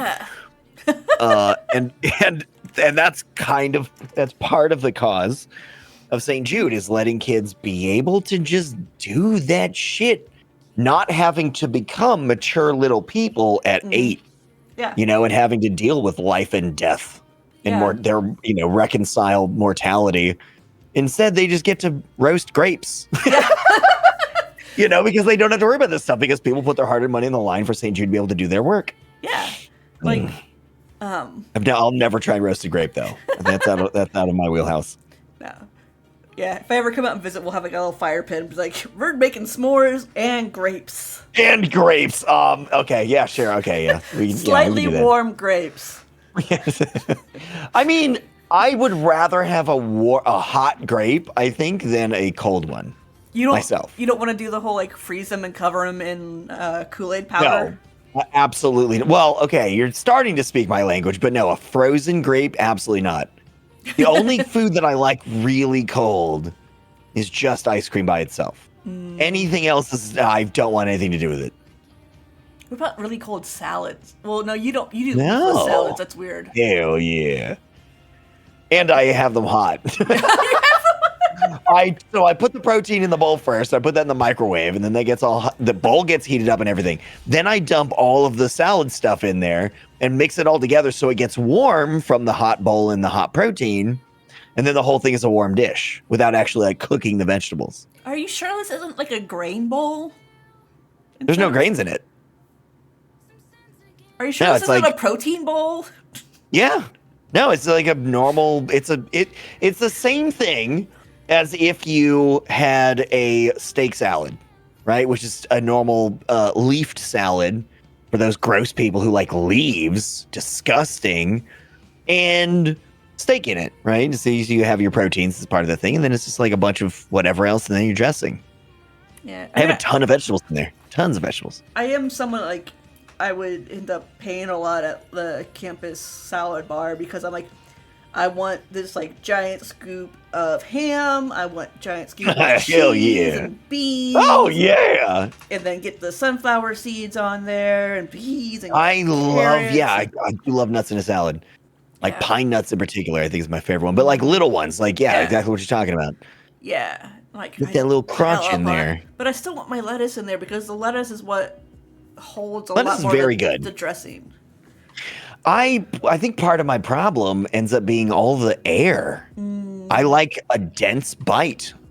I think I dislike the airy bite that, like the leaf has just all this other stuff around it. It's like, just air pockets. Ooh, walnuts on a salad. Yeah. This week I have walnuts, pine nuts, and almonds Nice. for my leafless salad. Craisins are really good if you throw them in your Thanksgiving stuffing as well. Because the gravy and stuff like I'm rehydrates entirely them. about that. It like rehydrates Listen. them back to a raisin or a cranberry. Brings it right back. Brings it back from a roasted raisin. Yes. But yeah, I mean, you're continuing to speak my language because I also put dehydrated blueberries and cranberries in that leafless salad. Interesting. We're gonna have to send you at some point to get you off the hot sauces and the firesiders. There's this like Yes, please send help. final boss series of fruit snacks. They're like dehydrated fruits, but they're like really sour. And there's 3 different levels. But it's real fruits. They have strawberries, cranberries, and What blueberries. the? Hold on a second. What is this? Final boss. Boss sour. Final boss tower is the first thing that pops up. Yeah.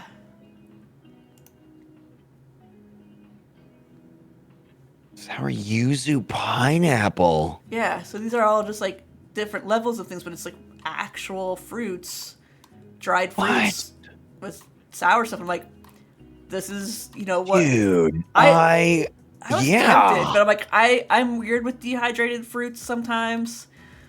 It's why I kind of like raisins, but I'm a weirdo who wants like salty raisins. Yeah, but taste is taste, as Yeah. always. You're Yeah. allowed to like whatever you like, and ain't nobody allowed to give you grief. And if they do, I fight them in the streets. Yeah, taste is. It's just that's one of the things I've always giggled a lot when people try to fight you on taste because it's like, no, it's always subjective. It's literally how it works. And people get opinions and taste confused. Exactly. That's why I'm always saying this. Yeah.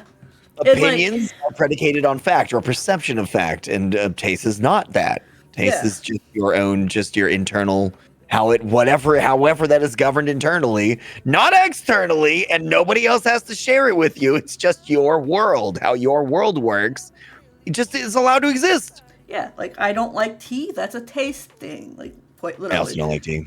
I I love like herbal tea. tea, but not like tea leaf tea. Something about tea leaf tea messes with my nose or something. Interesting. I don't know. I've never been able to describe it properly.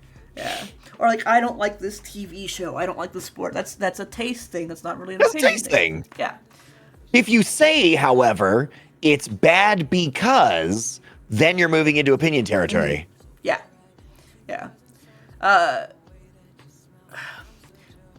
When you get into prejudice and stuff, I think it leaves taste as well a bit because those are predicated by. Yeah, I think you're right. Stuff. Yeah. I think so. Yeah. Yes.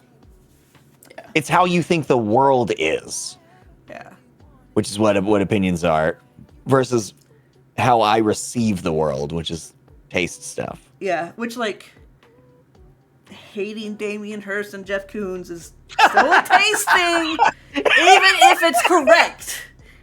Yeah, that's true. Thing. It's still subjective because like. Yeah. I mean, if you make statements about how you think they harm culture, that would be an opinion. Yeah. And that one's different, which I won't sit and belabor that one. I definitely just don't like them, and that's just me thing. That's just a matter of taste. What do you think of the piece of art called the Cloaca? I gotta look. I'm not going to show it on stream just because it could potentially be TOS. But essentially, it's a machine that eats and digests food and turns it into poop. Oh. To me, it's one of those, like, is it art or is it science? That's my line. But I'm like, but it's considered a piece of art. I do think that there is an overlap with big question marks there, and exploring that question mark overlap space is a nice little cultural adventure. Yeah. I don't know if this comfortably fits in one side or the other. I definitely, if I saw this, I wouldn't be like, oh, is this art? Mm-hmm. That's not the first thing that would pop into my head. Yeah, like it'd be, I mean, I would definitely see it in like the modern art experimental wing of someplace, but it's like, because it does make you question some things, but it's like, I like the idea of it making you question, is what are our bodies essentially art because of what they can do? No. I mean, okay, fair question. Yeah. I have an answer. The answer is no. Note this down as fact. Our bodies are not art. That's correct. That's correct. Renowned art critic and expert HunterWild says no. Yes, you can quote me on that one. I mean, it's part of the conversation of AI art. Can AI generate art? And I think in the same way that nature doesn't generate art, AI can't currently, until it's consciousness, until it's got something else going on. I don't think that's an art thing. Yeah, and it's one of those things of like, I want to fight you on the nature can't create art, but that's because I'm conflating art and beauty. Nature can create beauty, but that doesn't mean it's art. AI. Yeah. Right, yeah. I mean, all of our art is... We would not have any of that if we did not have the orientation toward nature as a beautiful object. Yeah, and art out there, like, doesn't have to be beautiful. That's the thing. No, it definitely doesn't. Yeah. No. And so, like, yeah, like, I definitely, like, I 100%, like, I think nature and beauty, and, like, my brain immediately goes to, like, Arches National Park. I think Arches is beautiful. Oh, sure. Like, when you see windswept rock... that's sculpted by nature. Like, to me, that is so beautiful. But there's no intention there, and I believe art requires intentionality in some aspects. I would say so. Yeah. Even Jackson Pollock being abstract, there's intention in those movements. Yeah, for sure. Or intention, like you setting out, going like, I want to make something, and then you make something, even if it's not the same thing you had in your head. Yeah. There's an intentionality in the production, in the generation of the thing. Yeah. I think that is a necessary but insufficient quality of art, and I don't think nature can have that. And the second that we start putting that out there and saying, well, nature does make all this art stuff, you kind of there's like this idea of like neutering the term, where you've removed it now as everything. Everything can be art, and then it doesn't have any weight. It doesn't have any meaning in it anymore. Yeah, I think that's when like things have to have some definition, because art needs to have a meaning. Gotta have something. Yeah. Yes, right. How would you classify the quote unquote art done by animals? Like, I mean, when Interesting. Primates do it, I feel like there's probably some intention because they can understand what they're doing. When elephants do it, I believe they can but like, when you have like otters or cats and dogs putting paint on their paws or raccoons, Yeah. how much of that do they understand of what they're Yeah. doing and the intention? Like, I believe some Well, do. the same Like, thing is true with kids too, right? Like Yeah. if a 4-year-old like just doing stuff with crayons, I don't think there necessarily has to be a strong connection there. In the same way that spiders making spider webs, birds making bird nests, those are constructions external to the organism. yeah, That they don't necessarily go, oh, I want this web to be, you know, to have these particular anchor points and what. Like, there's not that strict intentionality. They're just doing what their biology mandates, but there's this externality to it, or that's not quite the right term, but you know, do actually crafting something in the world outside of oneself. Now, but those things that I don't think you'd say that those were moving in the direction of art. But there's a question there. And I think that's a very interesting question to explore, that things like this digestive mechanism as art kind of starts exploring that. Those are interesting questions. I think those start getting to be really fun. So when you started talking about spiders and like art, I'm like, well, but what about Charlotte? Charlotte put words in her web. Obviously fiction. Yeah, but I Which, oh my god, the classic Charlotte's Web movie, like, was classic Charlotte. It was so pretty. Like the artwork in that one. yeah. I kind of miss, especially like when you had like the rat like go into the fair and like kind of getting psychedelic drunk on all the food and candy, just talking about how much they love it. That was just childhood memories, childhood cultural points. Yeah. God, we had so many like. I will say it's really weird coming back now, and like, I guess I understand like some of our parents kind of laughing at style trends of like, haha, you're wearing bell bottoms. We used to wear those and thought they were cool, and now you think they're cool. I'm like, no, that we're doing them right now. I'm like, seeing so much of like some of the '90s like Delia's catalogs and stuff come back, and I'm just like, God, I hate some of this fashion. Like, I try to go clothes shopping, and I hate so much of it. Because it's stuff I'm like, I've already seen this stuff. I've already had this phase. I'm done with it. We've been there.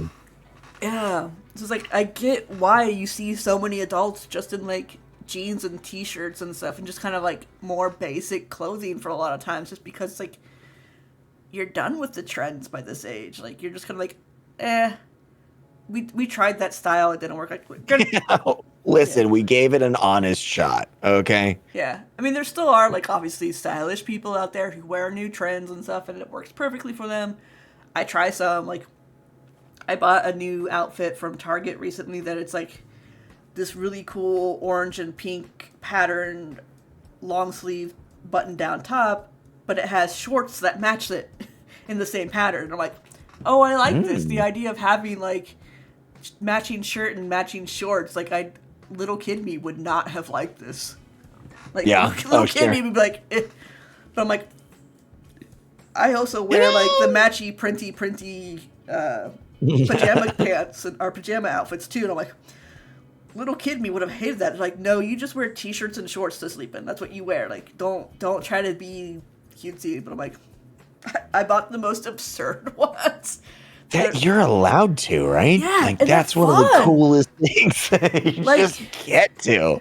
I think that's one of the like really cool things about being an adult, which is something I was mentioning in chat to Domestic Dad, is like, we used to think like 40 is so heckin' old, like, oh my god, 40 is just so old. And it's like, I'm here, and it's just, nah, like, you know, I'm still playing video games. I'm still doing what's considered juvenile stuff. You're what?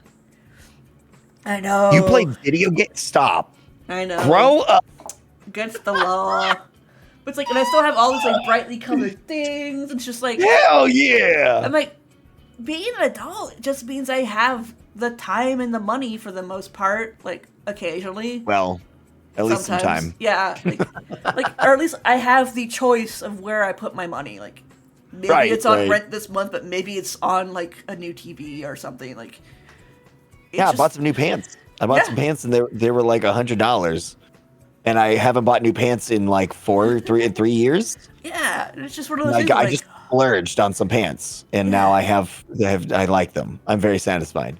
Yeah, like being I feel good. An adult is so heckin' cool because of like, holy crap, I can just do this stuff now. Like, that's just like, I don't know, it's just one of those things, like, it shouldn't feel absurd. Why not? But it is. Like, wait, it shouldn't feel absurd? Yeah, like the idea, like, I can just have cereal for dinner and that's totally cool, or I can have ice cream whenever I want, like cookies whenever I want. Like, it's one of those things, like, there's so many things with like little kids they don't tell you, but it's like, this is like the most inconsequential one. Is like, wait, you can just make your own decisions? Like, yeah, duh, you're an adult. Just like, and I think both things, at least for me now, I'm realizing that it's not binary, but both things can feel really good. Like, I can feel in this self-aware moment when I'm choosing ice cream to be like, oh, this is really great, this freedom that I have to do this.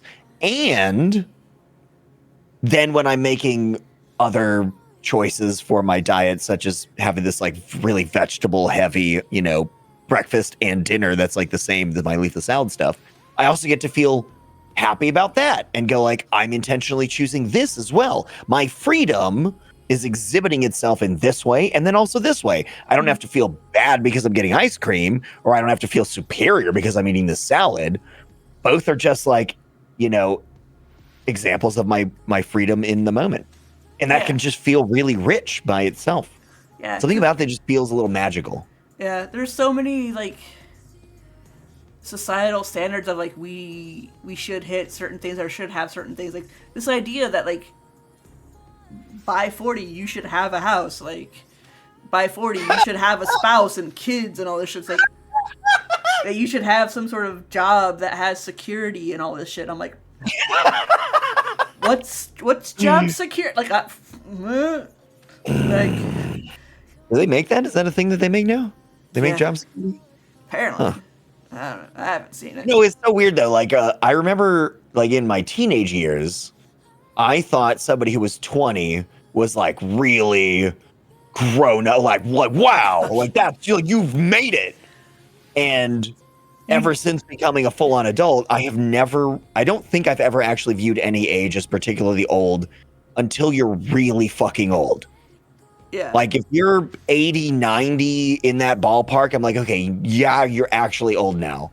But all the way through, like even my early 20s, once I crested into that adulthood stage, I was like, oh, this whole thing is just like it all just works on this kind of spectrum. Okay. And for some reason that just settled into my mind. So I never really ended up seeing 40 as that, oh, you're old as shit. You know what I mean? Yeah. And so then it wasn't that big of a deal getting to 40 either. And I was like, oh, cool. It's just like when I was 39 and 364 days. And just like when I was 35 and 27 and whatever. Yeah. And some of this is like, media does take some blame. I don't put a lot of it. I don't put a lot of weight in blaming media on some things just because like there's so many factors that go into all of this because like media is also a mirror of society. That's always one of my favorite things about you is you're not one-dimensional. Yeah. No, we're two-dimensional, remember? As long as anything beats one-dimensional, I'm fine with that. Yeah.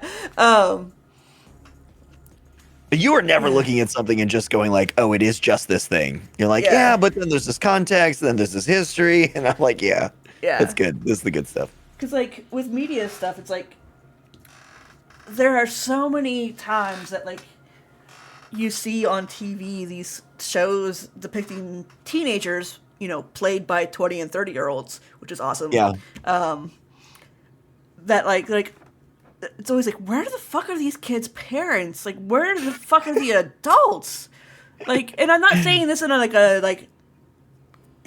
the meaning kind of ways. I'm like, that freedom, that illusion of freedom that you think that you assign to teenagers and stuff and 20 somethings is so interesting. Like, based like this, the media reality of what we think teens and kids do versus like teens and kids actually. Like, that's such a weird dynamic to me, because like you see all these like really hot buff teens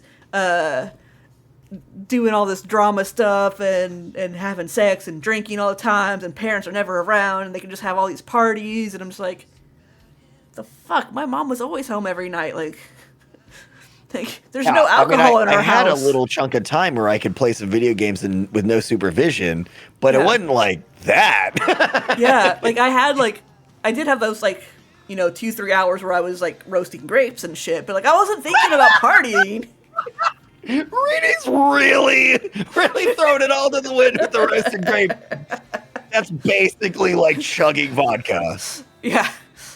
Like, I don't know, it's just so interesting. Like, and then I think some of that, and okay, I do place some blame on the media execs more so than in the programming directors for this emphasis on reality TV, which I think then also like reality TV coming up in the same age that the internet's coming up, and then we start getting social media, and it's just like we're all trying to be entertainers and such, and we're all trying to like have an audience and think we have an audience, which like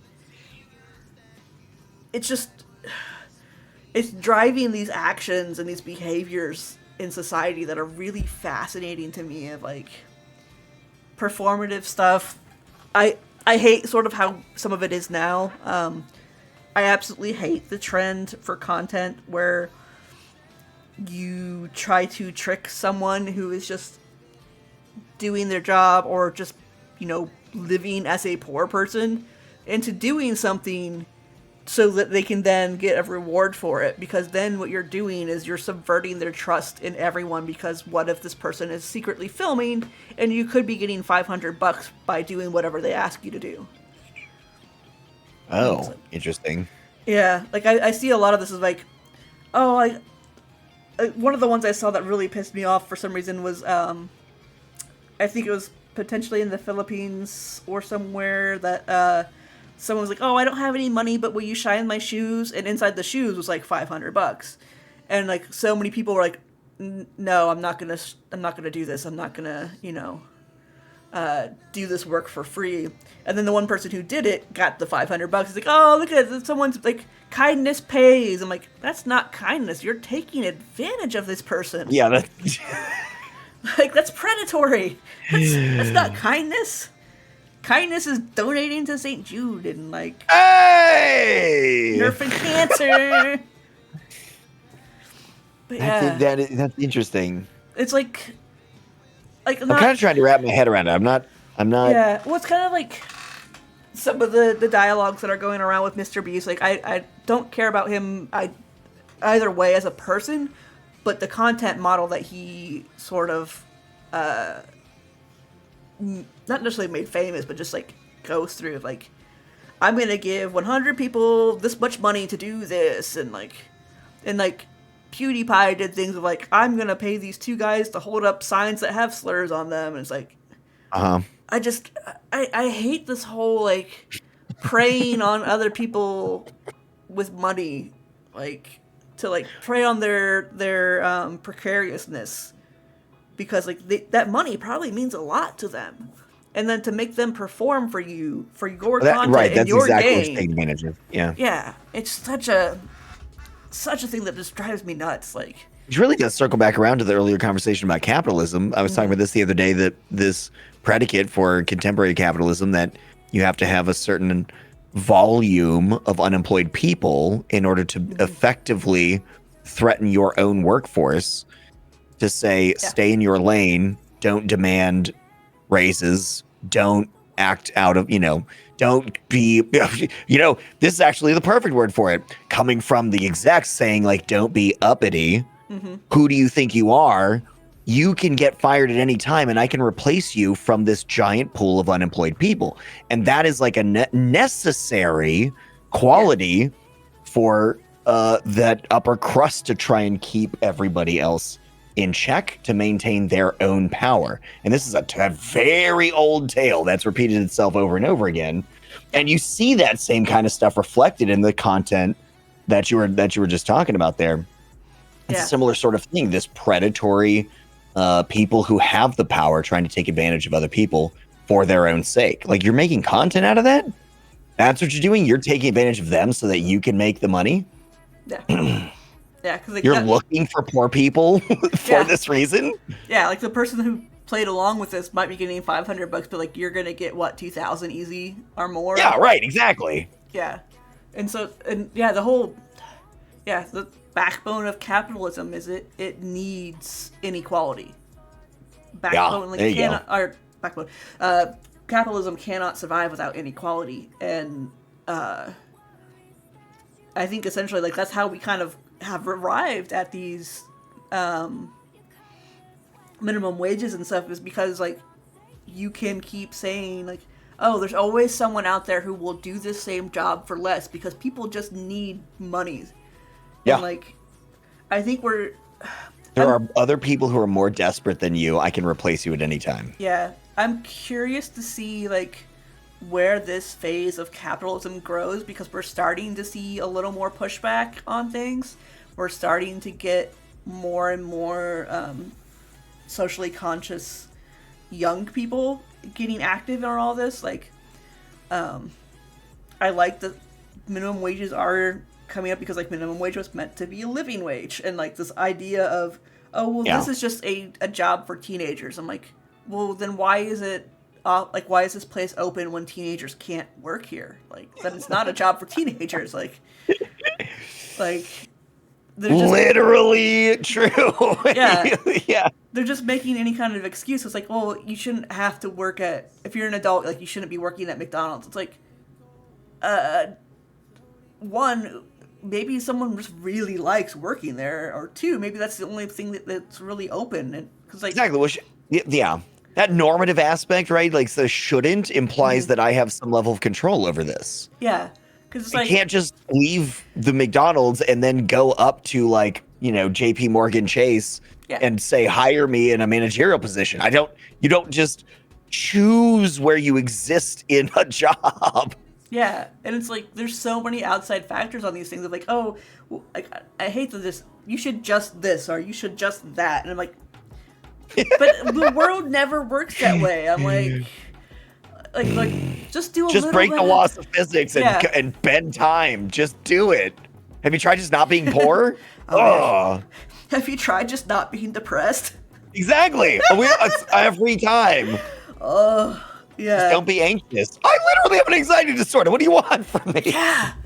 And like having this new diagnosis of fibromyalgia and stuff, it's like my mom's just like, oh, well, if you just do a little at a time, like, you don't understand. That's what I am doing. There's just this extra stuff that I can't do on top of the little that I can do. Like, and I'm very, very good at masking. Like, I'm super good at masking things and like being like, oh, I'm not as tired as I actually am. Like, no, I could go to sleep right now. Like, honestly, like, but no, it's just, it's all those things. Like, I like that we're becoming more aware of some things. Cause like, there's so many more ADHD havers and autistic people now. Like, no, we're just more aware of what I think that is a two-pronged thing. Yeah, I do think there's an awareness thing, but I do think that there's also it's hard to tell. So it's all like speculative stuff. But I think that there is an increased diagnosis of ADHD in part from actual causal stuff that we can kind of point to, but much more we're allowed to explore some of those things openly with other people with greater frequency who are receptive to those issues. Yeah. I mean, the same thing too with like, they're like, oh, there's more trans, there's more non-binary, whatever. I'm like, no, we're not as. I mean, I can't say we're not at like we're. It's hard because like we're still as persecuted as we were, but in different ways. But we're fine. Like it's kind of like we hit one of those precipice of like we're just gonna be out now. It's a little more acceptable to be out. Yeah, it's one of those things where it's like, okay, if you're going to try to erase us, the world gets to see it now, rather than it being like this little piecemeal thing where, like, family by family, they would be, doing the pressure thing and in the lightest sense, and then like more extreme measures. It wasn't like a broad cultural like, oh, we've decided all at once that we're going to do something about whatever issue this is, fill in the blank with whatever. Now. With the visibility everywhere, that exists in a totally different kind of like state or framework, which I think is wonderful. But yeah, I mean, you're right. Like the judgment and or prosecution and or attempts at erasure and minimization and whatnot, that's not necessarily less. It's just more visible. Yeah, it's more obvious. Yeah, which is great because it keeps some of those assholes in check a little bit more. Yeah. At least sometimes. Sometimes, yeah. Sometimes. And like, it's also like, yeah, these words technically existed when I was growing up. But it's like we weren't talking about them the same way. It's like no, I had no idea like what being non-binary, what being agender actually meant until just just a few years ago. And it's like, oh, holy shit, that's me. Like, right, but you're talking about that like internally, and me being entirely straight cis, I have to, I have beautiful people in my life who are willing to have that conversation with me about what that means from their own experience. Thank you, Rini. And then I get to learn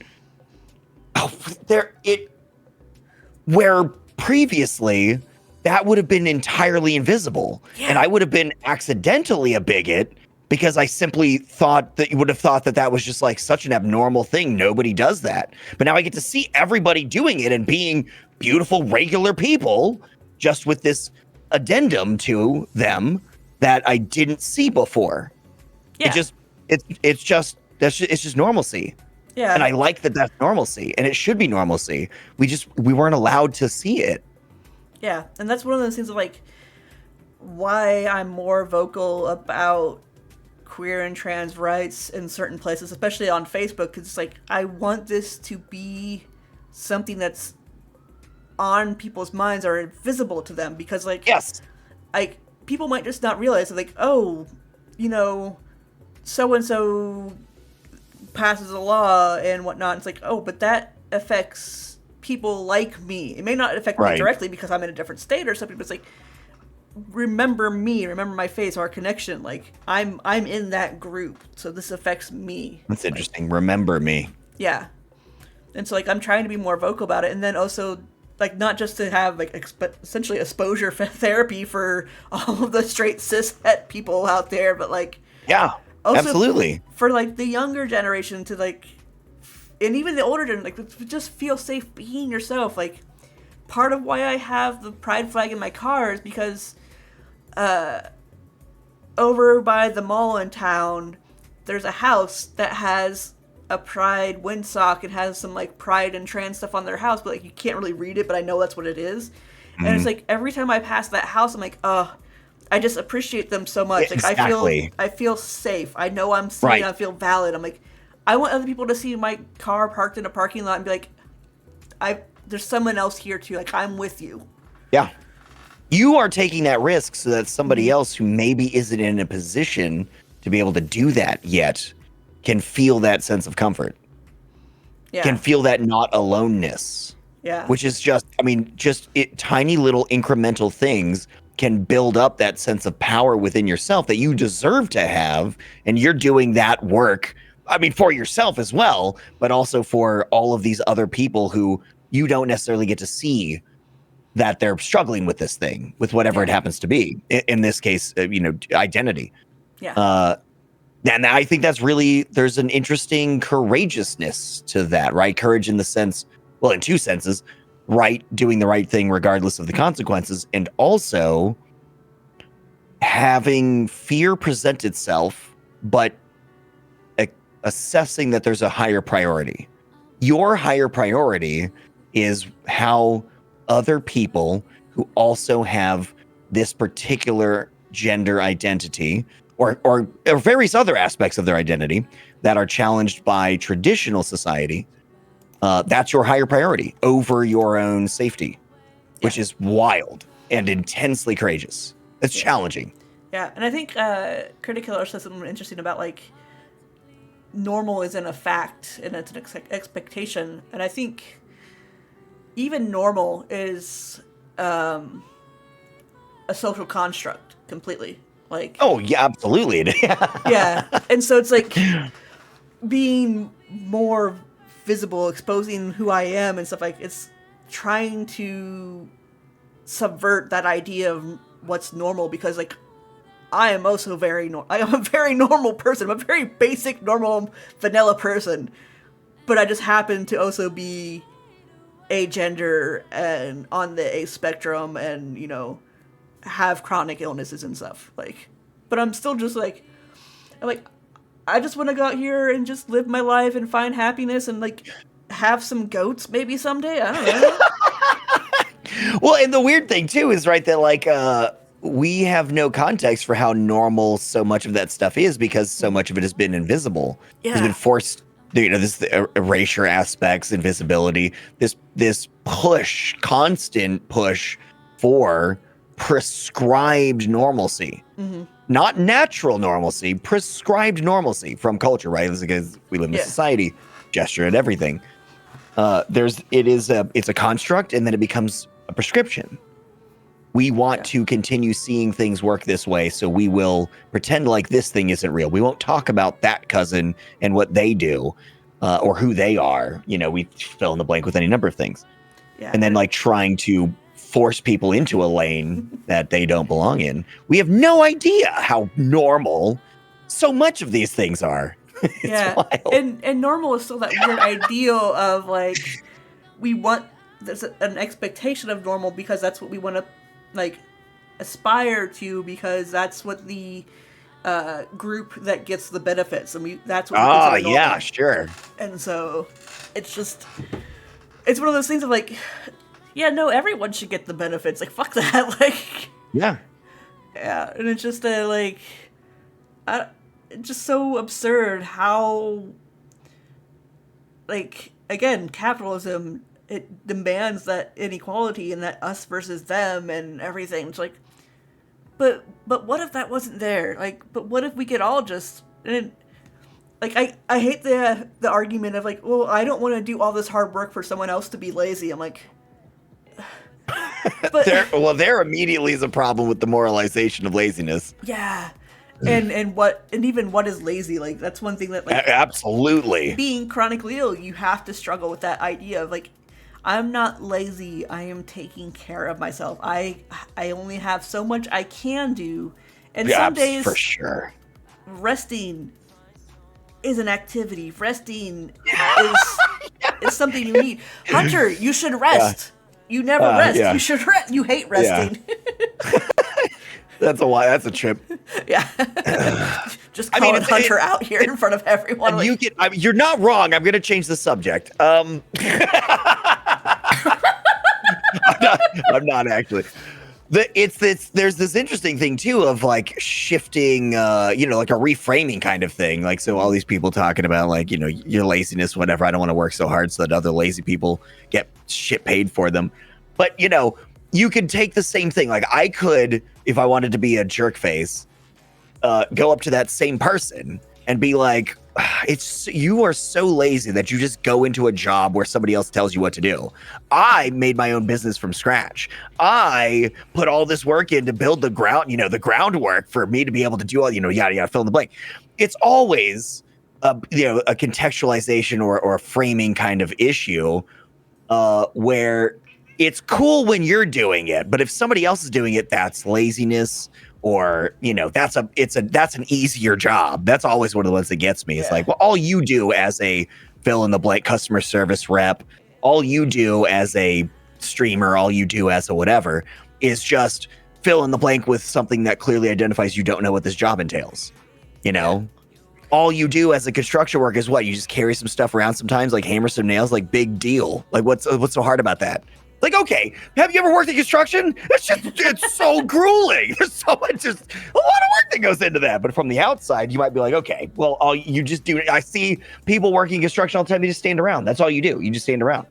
Yeah. Yeah. You don't know what this is like. You're not inside my life. You don't know what this pain does to me. You don't know what this depression, anxiety does to me. You don't know what this fibromyalgia causes me to feel like. Yeah. And like, God, the whole like sort of moralistic ranking of jobs and stuff is just so like again, like the whole like, oh, but fast food is just a teenager's job. Like, I tried working at this burger place. Like, it wasn't a fast food drive-through type of place, but it was still like counter service, quick stuff. And all like, I'm too old for that shit. Like, that's not. I mean, yeah, maybe it's a young person's game because they can do it. But it's like, no, like, you need physical stamina to do these jobs. Like, when you're on your feet exactly all why day. it's a young person's thing. Because like, I'm too old to like literally juggle some things in certain cases. Yeah. They're like running around all over the place. They have to manage like 17 different things at a time that are all these timers are going off. I'm like, no, I can't. No, please, no. I can talk and play a video game. That's the extent. And sometimes of my not even right now. Yeah. And never at the same time. I switch back and forth between the two. Yeah. Hi, Dragon Tears. Yeah, like, I love my brother to death. Like, he's great.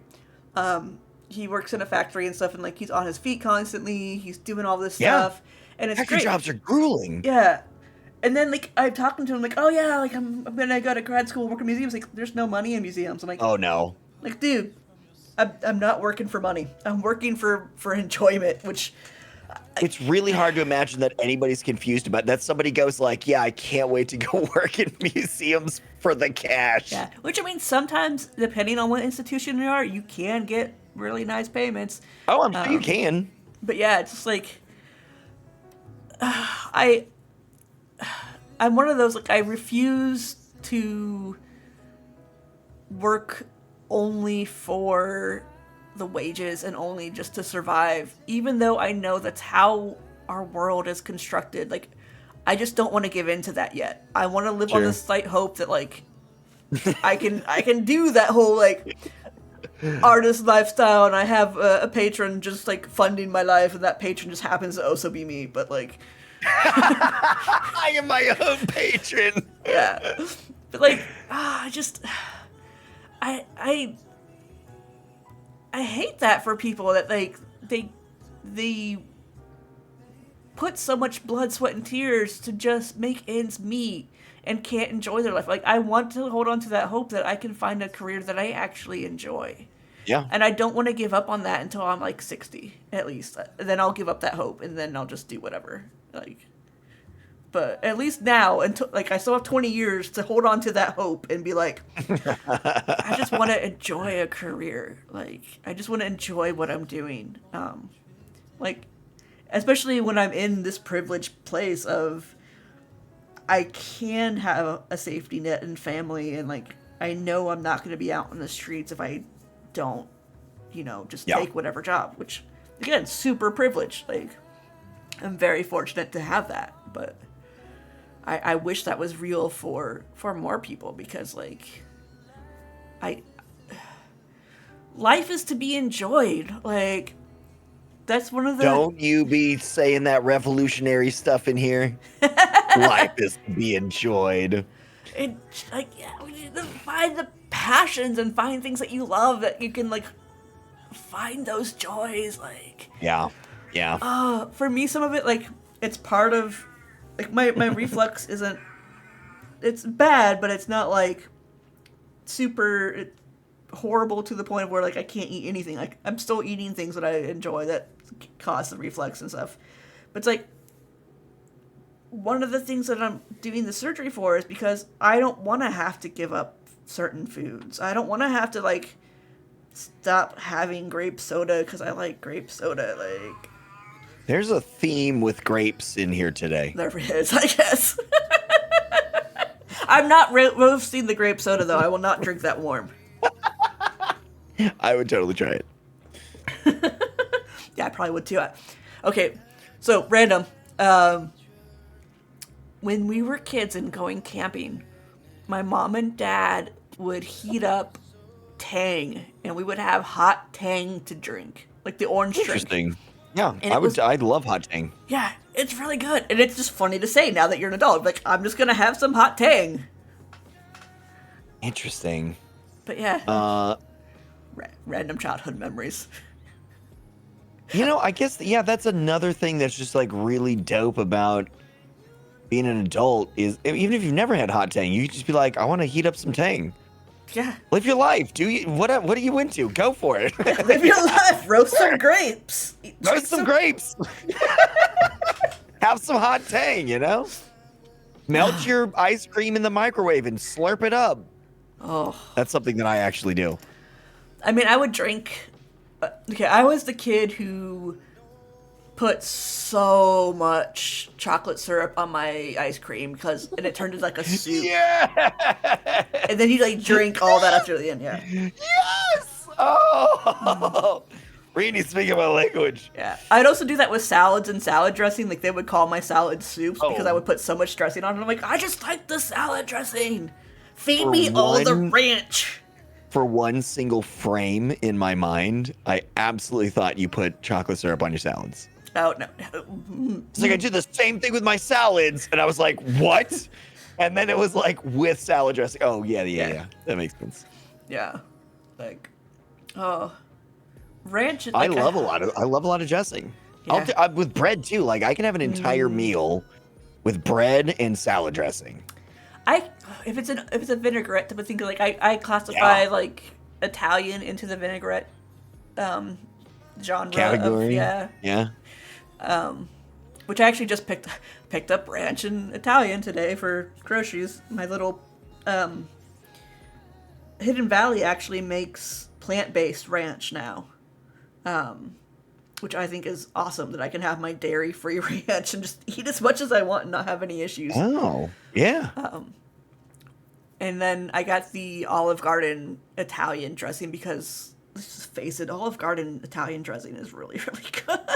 Sure. That's bad. Listen, we're talking about matters of taste. Yeah. Oh. Have you ever had champagne dressing? I want to say yes. I think so. I think it wasn't even all that long ago. Yeah, it's like a vinaigrette. It's kind of like an Italian vinaigrette type of thing, but like, I don't really know what makes it champagne-y. I didn't really read the ingredients at all, but I'm like, it felt fancy, so I got it. And then I'm like, oh, it's actually really good. Mm-hmm. That's my favorite New Year's Eve salad dressing. Have you ever grilled a tomato? No, but I don't really like tomatoes. Like, I like the taste of them. I don't like the texture of tomatoes. Mealy, grainy, watery nastiness. Squishy water. Squishy water. Squishy water. I do not like tomatoes. It's like under most circumstances. Fleshy, squishy water too. Fleshy. Obviously I wouldn't pressure you into trying to eat anything, but I had. I did it myself on my own grill. Heirloom tomatoes, slices of heirloom tomatoes that I grilled up. Something about it being hot. Heirloom tomato in particular, I really was into it. I might be able to do that if it was like deep fried.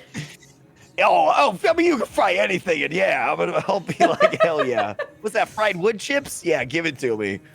Yeah. Oh, but yeah, like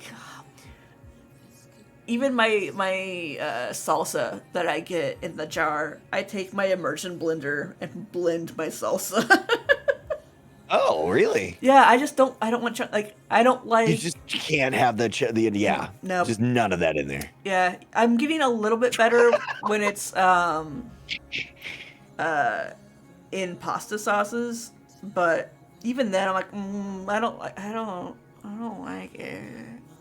I don't like I like tomato flavor, but don't give me actual tomatoes, like unless they're like very like beef stock tomatoes are like very solid and firm and stuff. Like there's not as much of that goopy seedy interesting stuff.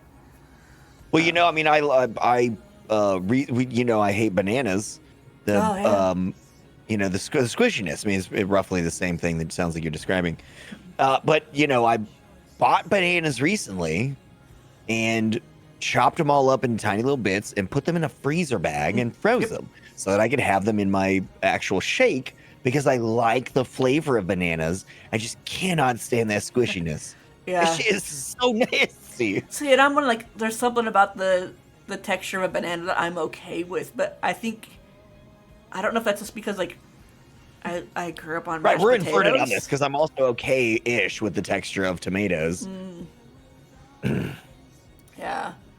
Curious. You don't like peas. I think that's one of the things you I don't think I like peas. I mean, I love things like edamame. Amazing. And I've had some like snap peas and stuff that I've found to be like really good, like sweet and good and crisp. But like your traditional peas that garden go peas, on that pea pile in your plate, no, thank you. See, and I love sweet garden peas and just, but some little butter and salt, and it's just, I don't even need the butter, just a little salt. Yeah. Yeah. And I just, like, I don't know, I just kind of grew up with that too. I think that's one of those things too, like, things you grow up with, they either love them or hate them as adults. So I'm like, I think that's everything. You either love it or hate it, regardless. Like, yeah. But like, there's certain things that like you're familiar with, like childhood, or like you grew up with. It's like those foods are just like something I associate with my family and growing up, and it's just something I'm carrying with me. Like, for me, it's hard cheddar, like sharp cheddar cheese on Ritz crackers, but also like having slices of Braunschweiger. And, What's that? It's a liver sausage, like a soft liver sausage. It's really good. Oh, it's soft. Yeah. Interesting. It kind of looks like you're slicing cat food almost, but like, yeah. And my cats do love it, like, but like, like we grew up on Braunschweiger, and that was just one of those things that we had in the house, and so like, and then people are like, oh, like Velveeta, you either love it or hate it. I'm like, well, we grew up, like, we would slice Velveeta off the big block and just eat Velveeta. That was a treat for us. Oh, interesting. I never did that with cheese. Yeah. That's when I in my youth. Youth. What kind of youth. Did you have like any of those staple youth like foods like that were just like, oh, this is just something we have? 2 desserts that my mom made for me. Both involve peanut butter. Which is weird that I still literally this week, I mean, like today I'm going to have this. But I don't like peanut butter by itself. Like I cannot eat a spoonful of peanut butter. I do not eat peanut butter sandwiches. Something about that is a massive turnoff for my palate. But my mom used to make our poor people dessert was a slice of toast with some peanut butter on it, sprinkle some sugar on. Oh. It is simple. It costs no money, and it is so delicious to me. I love it. I would never think to put peanut sugar butter and on apples. Peanut butter. Yeah, I peanut know, butter and right? apples. Like, Yeah. Peanut butter and apples seems like a classic. Like I didn't know anybody else when I was growing, or when I was like a teenager in early 20s who had done this. But now I've learned that a bunch of people have peanut butter and apples. Yeah. Yeah. I still do peanut very butter and good. apples sometimes, but like. Yeah, I love it. See, I do on my peanut butter sandwiches. I do butter with my peanut butter sandwiches. Peanut butter. Yeah. Really emphasizing the butter. Yeah. There. Peanut So butter, you do have butter. just peanut butter sandwiches, but it has butter on it too. Yeah. And that's one of those things of like, my grandma was one of those who just put butter on basically every sandwich, and so that was just something. Everything got butter on it. Yeah, and she was someone like so picky with peanut butter. She's like, I do not want anything with my peanut butter except butter, like nothing, no jelly, no chocolate, nothing. She was like, Interesting. very strict about that for her. But yeah, like, and so like I actually would have like turkey sandwiches and there'd be butter on it, which I thought was weird. And then I get to Finland and like one of their breakfasts is like a slice of bread with butter on it, and then lunch meat and like pickles and stuff. It's like mustard. There's actually a heritage to this. Yeah, Okay. but like that wasn't even the Finnish grandmother. That was the like Scotch-Irish grandmother. Huh. So like, Curious. but like I think apparently it was just one of those things in the Midwest that like families did, is they would put butter on their sandwiches just to kind of like add a little extra calories to things because of like the scarcity of that time. Oh, sure. Yeah, I mean, slap some butter on. If you have something with a lot of fats in it, yeah, you're Yeah. getting some good calories. Yeah, and so it's just one of those things people did for a while. I found out because I'm like, oh yeah, my grandma did it. It was so weird, and I never heard of anyone else. And then finally, like being on Twitch, someone's like, oh yeah, my grandma did that too. And I'm like, are we related? Does your grandma my grandma? I think that is one of the coolest, well, not necessarily finding random family members, but one of the coolest things about having this, like, these broader communities that you can't really get with the in-person interaction stuff. Yeah. Because you get this pool of, dozens or sometimes hundreds of people, and you say something and it can relate to one other person's experience, or you may find out 90 other people's experiences, and you're like, wait, this is a normal thing? I've never in my life known other people who did this kind of stuff. Yeah. And then all of a sudden, Yeah. these relatable aspects. I found out recently that my mom, when she was pregnant with me, would eat peanut butter on toast with honey. Oh yeah, that's another good one. An interesting one. I also really love cornbread with butter and honey, but a little bit of hot sauce on top. And that sweet. Oh, I would definitely get down on some of that. Hot, like it's with just the like sweet with the heat, yeah. Yeah, sweet salty heat is just like this Yeah. nice little flavor explosion for you, and it's just Sounds so southern. Yeah. Where did you have this? Where's this thing from? Evanston, Illinois, just north of Chicago, is when I first did it.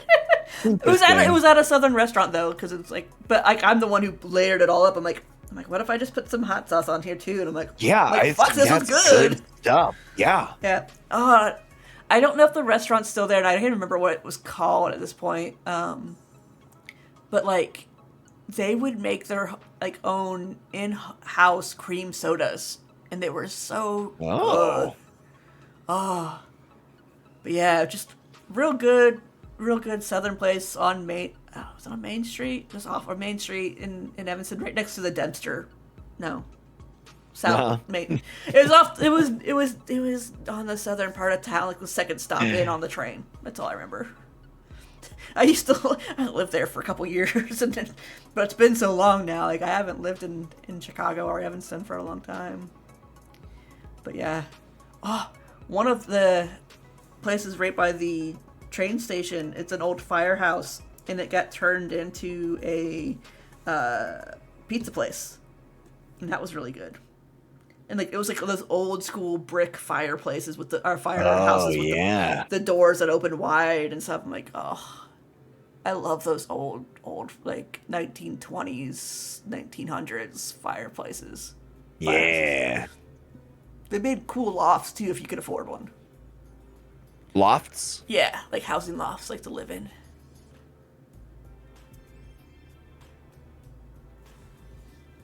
Lofts.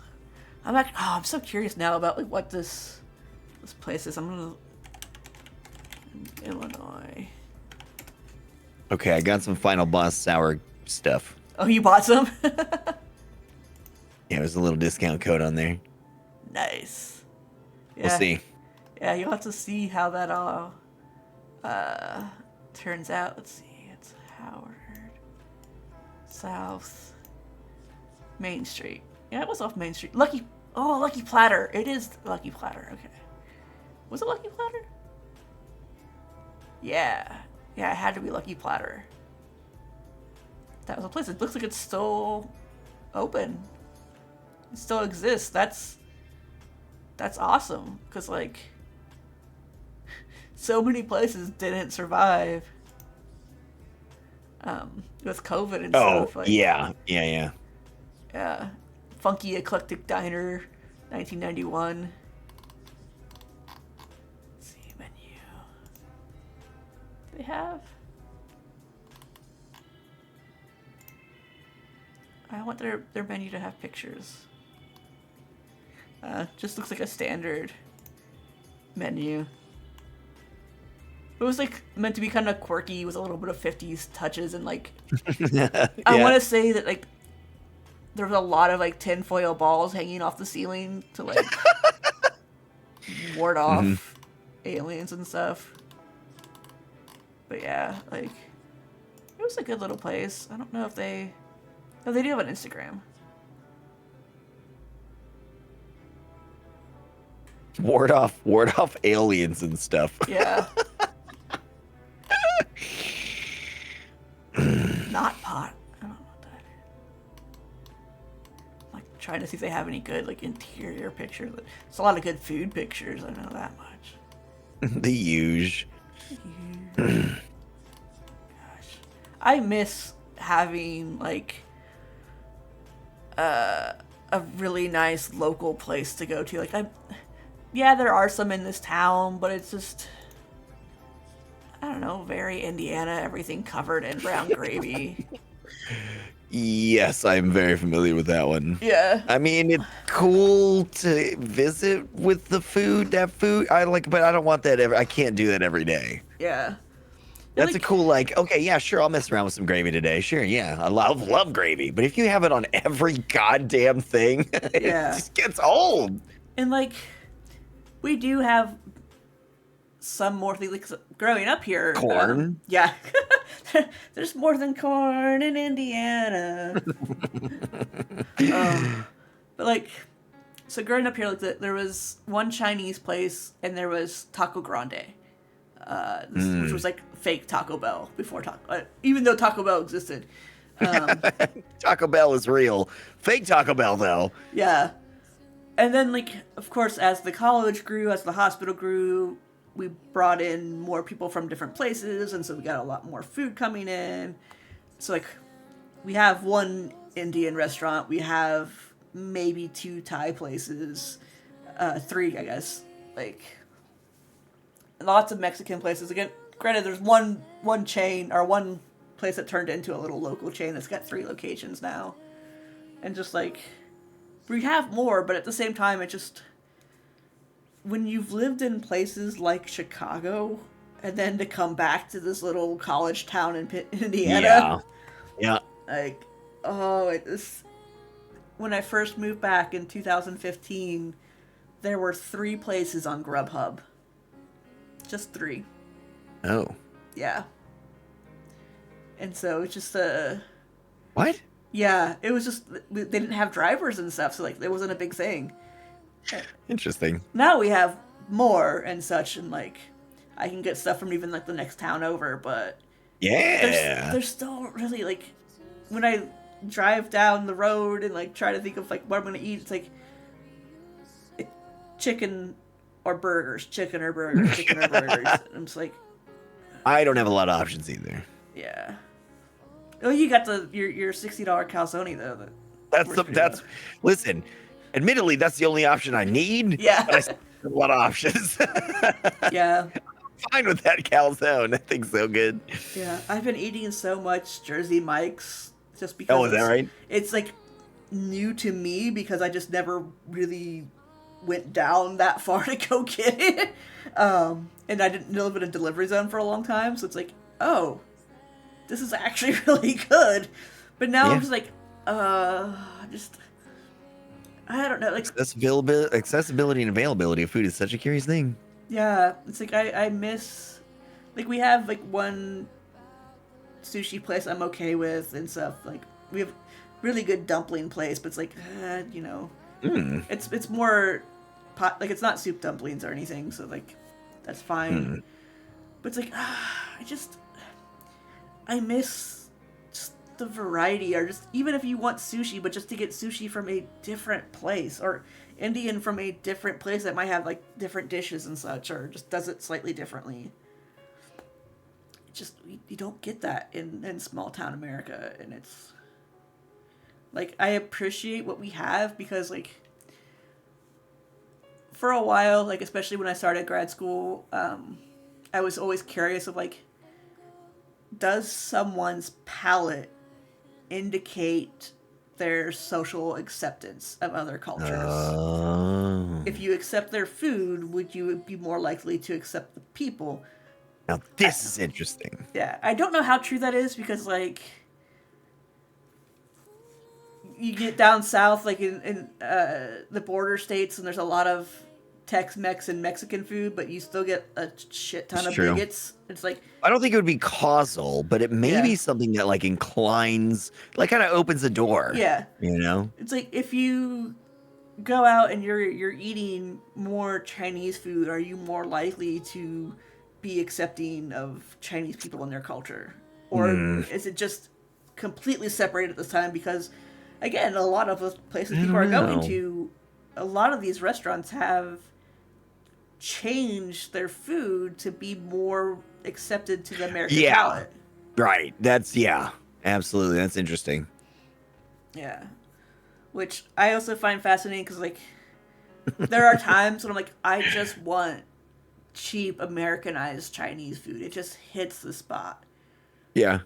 And then there are times when I'm like, shit, I miss the stuff that I had in Chengdu and in Sichuan province. Like, I haven't Just thinking had. about those peppers. But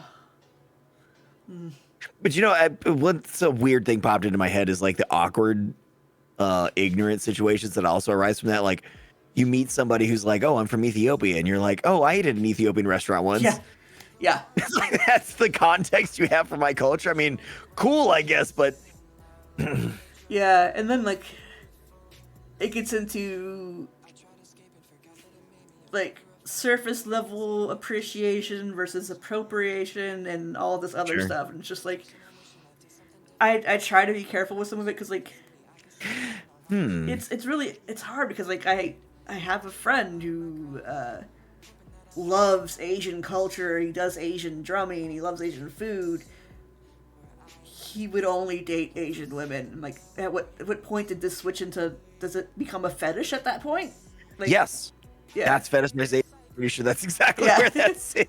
yeah. Which, I mean, I'm not saying that that's wrong or anything. Like, No. I know he and his wife have an excellent relationship. They have a beautiful kid, Yeah, and, like, but it definitely did spark out of that. Like, yeah, he yeah, he only wanted to date Asian women. yeah. And Yeah, so I think that fetishization is. I don't think there's. Well, maybe I just don't know much about the concept generally, but that there's not intrinsically some ethical issue there. I mean, it's Yeah. much like with many things. It's what you do with it. It's how you treat it. Yeah, I think when it tiptoes that line of appreciation versus appropriation, and I think Sure. it wouldn't, like, fetishization isn't necessarily appropriation, but it's a skewed appreciation for sure. Or it can tiptoe Yeah. into that where it's like it's just kind of twisting this a little too much, where Yeah. you lose the humanity of the people. You see them as this one specific label and such. Yeah, it's interesting. I mean, and then there's this curiosity of like, what happens when there is a culture that is not the one you were raised in that you just vibe with more. Yeah. The one it just makes sense to you. Like, what do you do with that? Yeah, like, I know that's something, like, with you getting into heathenry and such, Right. like, how do you balance that and stuff? And, like, I deal with that some as, like, I wasn't raised in a Finnish household, but I am more and more so Finnish American and have embraced Yeah, more of that right. side of me. And, yeah, like, how do you balance that? It's difficult. I think it's a really important conversation that we're having more often, especially now that like there was this weird and well, I don't know if this is true. I'm starting like 19 sentences here and I'm not finishing a single one. This phase where we were exploring this kind of shift in cultural acceptance versus appropriation versus, because like I remember as a kid, I had a godparent who used back in her day, an acceptable term for black folk. Not acceptable when I heard it, and my mom corrected her. And at the same time, that was when African American was the preferred parlance, the common way to talk about it in a reasonable fashion. And now we've transitioned not necessarily away from that, but included more and more terms for some are circumstantial, some different things for this this one particular set in a conversation. And that kind of gradual shift has been an interesting thing for me to see and also experience within just like just talking about like Black Americans, whatever. Yeah. Applying that to like a broader set, I think I think it. No, maybe I don't know where I'm going with this, but it's interesting. There's something in there that's like fascinating to me with this shift, this acceptance, this exploration, without necessarily it having to feel like appropriation. Kind of dipping toes in, seeing what this culture is like, maybe moving more of it into your life in a multicultural world. Yeah. What I think some of it too is like when we look at the examples that we have, like you practicing a heathen religious practice, me connecting with Finnish heritage, there's also that dynamic of power and subjugation. It's like we're also looking at two cultures that are westernized. They're Sure. They're not marginalized in the same way, and so it's like it's quote unquote safe, for us as white folks to be like, I attach myself to this, whereas like one of us goes through and tries to like attach ourselves to like Igbo or Nigerian or Yoruban culture, like that's not really our place because like our people were the ones who subjugated them. So like we can't, like that does have a very distinct kind of relationship. Yeah. Yeah. 'Cause, like, and there are also like there are such things as closed cultures where like you have to be initiated into that culture. I think there are ways of appreciating marginalized cultures as, an oppressor, essentially, as the colonizer, in ways that are more helpful, but it does take a lot of self-reflection of, like, knowing your role in that, and knowing when to step back and be like... Right. Because, I love the fuck out of Ethiopian food. I think it's great, but, like, there's so many times, like, I can't speak for them, I can't do... Like, there's so many times where I'm like, I have to step back. I will hold... Like, I like the analogy of as allies in the anti-racist, being and trying to dismantle racism and such. It's like, we need to be the microphone stand and not the microphone. Yeah, there you go. Like, lift them up, support their voices, support them, and, like, amplify them. Do all that, but we don't need to be doing any of the speaking for them, because that's not our place. No. I mean, outside of things of, like, course correcting other people in our groups, so, like... Yes, well, that's the thing I think that's kind of interesting is speaking... There's a particular place to speak from as an ally to other potential allies. Mm-hmm. That is its own space, which isn't or shouldn't be confused internally with speaking from that group or those people to whom you are an ally. Yeah, like you going out there and telling other men why they need to do better so that we will pick them and not the fucking bear in the forest. Yeah, that's I correct. I only learned about this thing, yeah. Yeah, but you telling other women about that's mansplaining.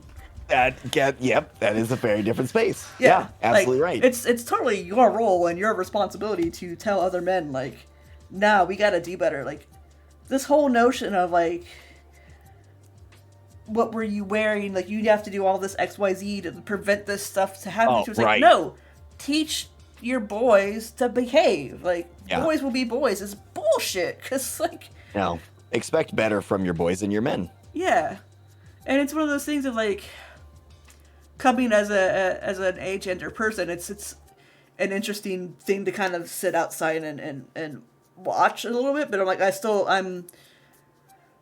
I hate, because I'm assigned female at birth, like, I still get lumped into the experience of the other, and I considered myself culturally a woman for a long time, because culturally, that's how I was perceived, that's how I was encoded, it's like...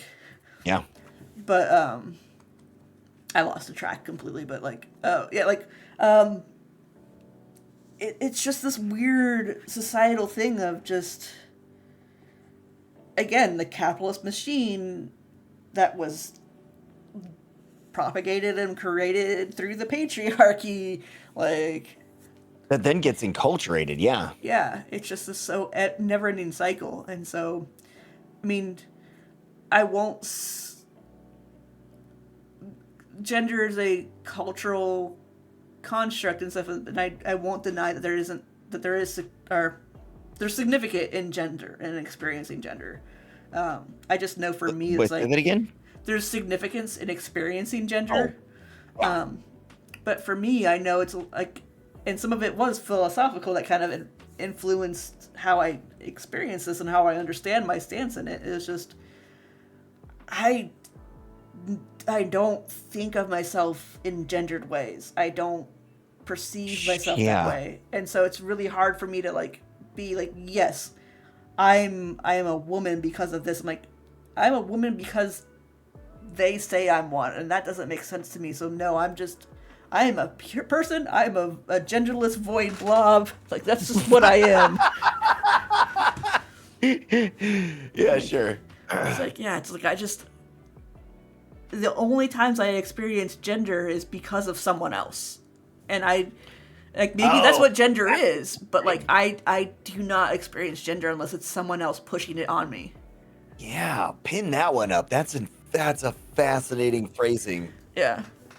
And like, maybe that is just what gender should be, but it's like something there, yeah. But it's so weird because like nothing else. Like, I considered myself a Quaker and a witch and all this stuff for so many times because of something internal with me.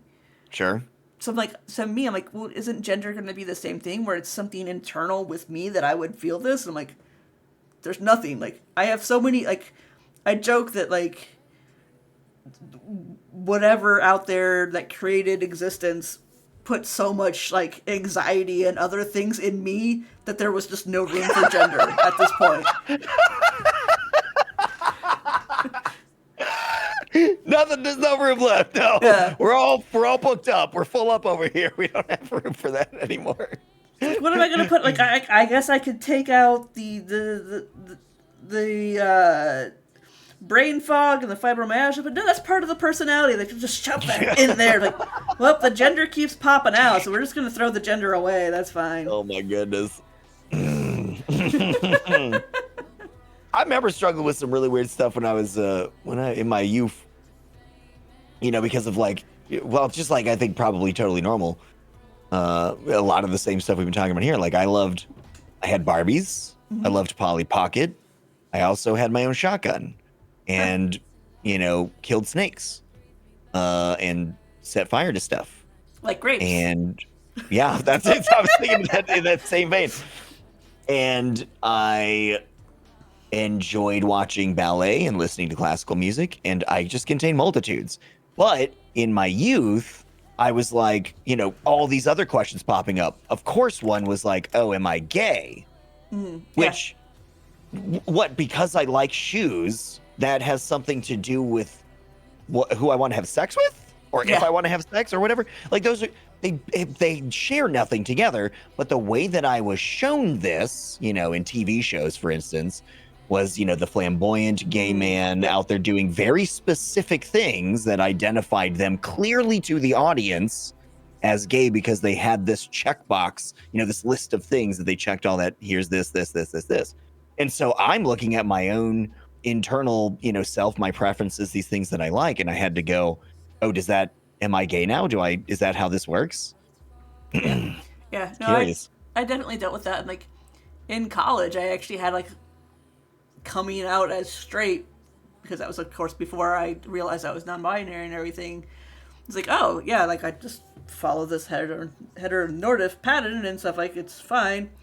And now it's like my sexuality for me is more a linguistic matter, because for me, if I am a gender, what does it mean to be straight? What does it mean to be heterosexual as a gender? It is an interesting question, yeah. Yeah, so for me, I just call myself queer. I don't really care what the other person's gender is. I do have a genital preference, which I think people tend to have. Sure. But, it's one of those, that will come up if I'm actually going to have sex with someone. Otherwise, I don't discuss it. It's like, it's hidden the entire rest of the time, Yeah.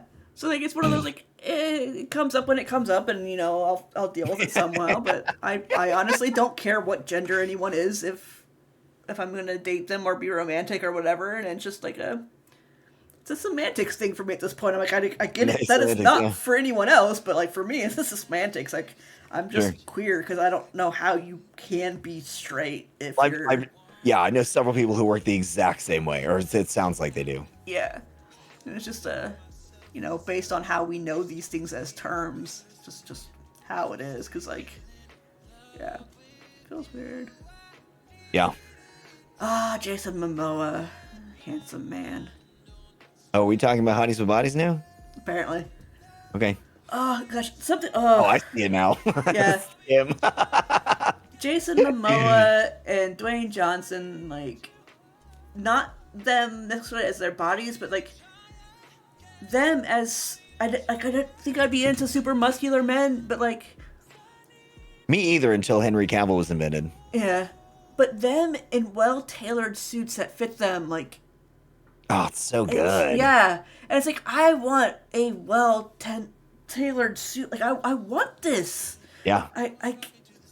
And even, like, It's a sharp look. in Umbrella Academy,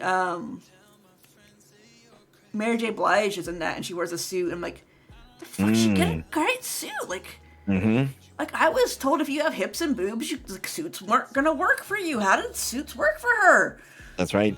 And it's just like that's one of my goals sometimes, to have a really nice suit. And like I'm trying to see like how this all works, but the menswear Twitter account that I follow doesn't talk about how this works with people with hips and boobs. I'm like, Angela Bassett, another easy one to point to, like rocking a suit.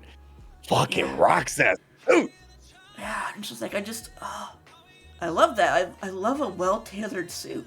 It just, and I love, like, with them, they don't just stick to the classic colors and stuff. Like, my brain always jumps to their plum and burgundy suits that they wear, like both Jason Momoa and The Rock. Yeah. And they're just beautiful suits. And it is a thing that I think, at least in my eyes, I feel. Can I get a sentence? I'm just thinking about their muscularity now and the hotness. Yeah. So I'm flustered. That when they're just oozing confidence. Yeah. And it translates really well because so many people just wouldn't make that same choice, even if they would rock it. But I think if you're wearing some of that stuff and you don't feel confident in it, then it just doesn't sit well. There's something about, I don't know if it's like an actual literal aura thing or just body, your posture, the way you're presenting, like carrying yourself when you feel confident and are dressed, like you're rocking it. The combination of these things, there's something magic. There's some magic that happens in there. Yeah, and I don't know if you've ever seen the TV show White Collar. Yes, I have. Yeah, Neil Cafferty and the con artist, like, just the confidence he has in those suits, which those absolutely 3-piece suits would totally make you stick out in a crowd with the fedora and everything, but it's like, it's just the bravado that you get in those things. It's just so great. Like, I don't know. I guess I'm assuming it's how a lot of people feel when they're wearing high heels and stuff. Like, there's just a lot that it, probably, yeah. Because it makes your legs look a certain way and your calves and such. Like, yeah, it is. Yeah, it's true, Dragon. Like, that's 100%. Con man comes from confidence. It's confidence man. Like, we forget that a lot of times, and just the swagger that comes with that is just so awe-inspiring, despite all the like, problematic things that come with being a con man. Oh gosh, yeah. I mean, they always said the devil would come like talking smooth as butter and looking. That's right. Beautiful. That's right. No, I get it. I don't think that's the only way that a quote-unquote devil presents itself, but yeah, definitely out there. And again, that's also just the Judeo-Christian belief that the devil is inherently bad, which I do enjoy a TV show that tries to, challenge that belief. Lucifer or Supernatural or whatever. Like, Yeah. yeah, just kind of fun to throw out these ideas of like what actually is good and evil, and like is there an actual hard line? Well, I do think there is, a line between them at some point. Like there are some things that you can categorically say evil, some things you can categorically say good. Because I don't know that there is a happenstance where certain things are okay ever. Like Just certain, yeah. genocide, never good, always evil. No, I don't think you can frame that in a way where you're like, oh yeah, no, that makes sense in that in that context. Yes, that seems good. Yeah. Dr. Aphra, which is not a real, this is a Star Wars thing. Oh, okay. Dr. Aphra is a comic book character for Star Wars that they invented, doesn't exist anywhere else in the, so not in any books, not in any shows or movies. Invented just for the comic books, and I think is now finally going to be making it to a show at some point that's in production. Whatever. Not the point. Dr. Aphra in the comics has this really, I have a degree in philosophy. I've never heard this to my recollection. Surely somebody came up with the same thing. That the metric for evil is how much it reduces other people's freedom. Okay. I think I've given this so much thought, and it's not perfect, I'm sure, but it basically puts evil on this spectrum, on this gradient. There are tons of ways when all kinds of things that we do impinge on somebody else's freedoms, but they're tiny little things. Those are not evil. Just because they technically do the thing, that's not evil. The further you get on that scale to reducing somebody else's freedom through your choices, the more those choices are closer to, if not have crossed that threshold into actual evil. Obviously, removing somebody's life removes all possibility for them to choose. Doing that to an entire culture, to an entire group of people, whatever, that is massively more so. You can clearly, obviously nobody's got that, right? It fits perfectly with our expectations for what would be evil. Something tiny like, I can't even think, it's just these irrelevant things like you stole somebody's shoes. Like, yeah, you reduce, they're now barefoot trying to walk home from the pool or whatever. Like, that's a problem. But that's not evil shit. it's but it's on the spectrum technically. But I found that to be a very good thought. Yeah. Although, like, that does sort of throw in the trolley experiment thing a little bit. But then you still have a metric between one person versus 5. Yeah.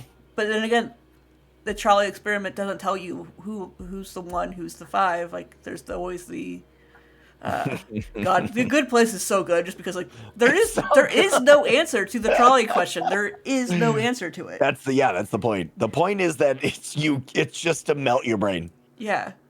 I rewatched that show not too long ago and it's so good. I think the second time watching it, I enjoyed it even more because the first time, there's like so many times that show could have just ended and just that's the end of the series and that's it. And it just kept going. And I'm like, okay, that's fine. And then it ends. I'm like, okay, but now it can end. I'm like, nope, it's still going. I'm like, but watching it back, I'm like, oh no, like this does flow pretty well. Like I kind of like it. Like, does it feel sad? Like some of the ending stuff, maybe not. I'm not gonna get into just because of spoiler stuff, but it's a funny TV show with a very good cast that just kind of makes you question some stuff. Yeah. And so, like, yeah. It also has some really good challenges for capitalism. Yeah. Which I think is really fun. Crab Game, Another Crab's Treasure, is got some good anti-capitalist stuff in it. Really? And so, yeah. I appreciate watching that game quite a bit. I have enjoyed what I've seen. It's one of those I'd love to get this and so much, and I might still buy it just to support the devs, but I'm not good with Souls games. I don't parry, I button smash, and it's like these are the kind of games where button smashing maybe is not the right choice. No. Yeah. Which, yeah. I don't know. I go through phases where I'm like, oh, I really want more games. I want this, and I think right now I'm doing okay. I was playing that Land Nema game Yeah. The Viking one. That was doing pretty well. I haven't gone back to see if my game crash actually did ruin my perfect game or not. Uh-oh. But yeah, it's fun. Like you have different clans that have different abilities, and your goal is to colonize essentially 6 different territories on Iceland, and each one has different like challenges and hardships and difficulties and stuff. And if you get 3, essentially like 3 strikes, you're out. So like with any one of these tribes that you're trying to do these 6 spots, if any one of them hits once, you're gone. Like for that one, and then you have to try again. But once you get 3 outs, you get to start the whole run over again, the whole saga. And so it's been fascinating. Cause I'm like, oh, I'm just gonna choose this one. And I thought like, oh, I'd choose that first clan, like the Bear Clan, and we would use the Bear Clan on all 6 territories. But no, it's like once the Bear Clan claims that area, you have to choose a different clan to choose the next area. I'm like, oh. So it's fascinating, and it's one of those kind of the resource management type of games of like, yeah, you need a fishery to get certain it's just hearts and stuff, but like, or you need a hunter to get this stuff, and you need, you do. Yeah, everyone needs a hunter somewhere. Yeah, that's right. And so that's been fascinating. I've also still been in the Balatro. Is that right? Yeah, Balatra's been fun. We did a little bit of crowd control with that on Saturday. Or not Saturday, on Friday. It went really well because I had the chat, especially with Los Romeo, was just very much like, we will get you what you need to make these hands work. And so that was fun. I want to try Slay the Spire because I've been told by others that like Balatro and Slay the Spire are very similar. It's just one you have poker hands and the other one is, different cards and fighting people. I don't really know anything about Slay the Spider. I just assume it's fighting people. Yeah, I haven't played it. Yeah, I've heard good things. But it's like, I didn't think I would be one of these like roguelike-y typey games, and that seemed really fun. Like, I don't know. I could see like why people like backpack battles, because it's I don't want to say it's the asynchronous fighting things, but I just can't get into backpack battles. There's too much spatial stuff with it, and the art style's not really up to my taste, and that's okay. But like, when I watched it, it looked boring as shit.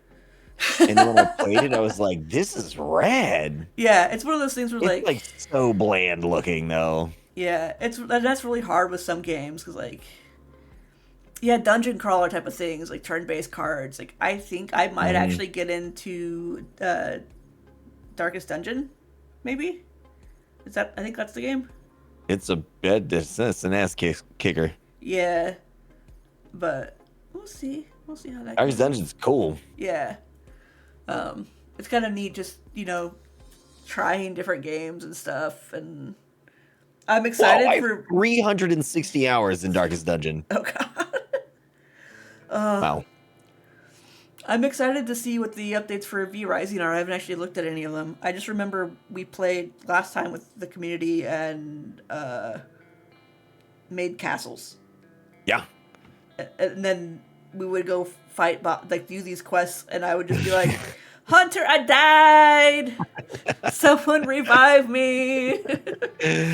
Yeah. Yeah. That was the most I remember of the game, other than make castles, die a lot, don't touch the sun. I straight up have no idea what most of the stuff is that's changed from here to there. Nice. I'm really interested to see all these developments. I've sampled a little bit because I was like trying to get an assessment, reading up on it. And it looks like there's a lot of really rad stuff. I don't know what most of it is. Nice. It does look pretty cool. Yeah. Did you play Dredge? No. Dredge would be up your alley. Like, it's a fishing game, and it's dark, and like cool artwork. I think I really enjoyed Dredge.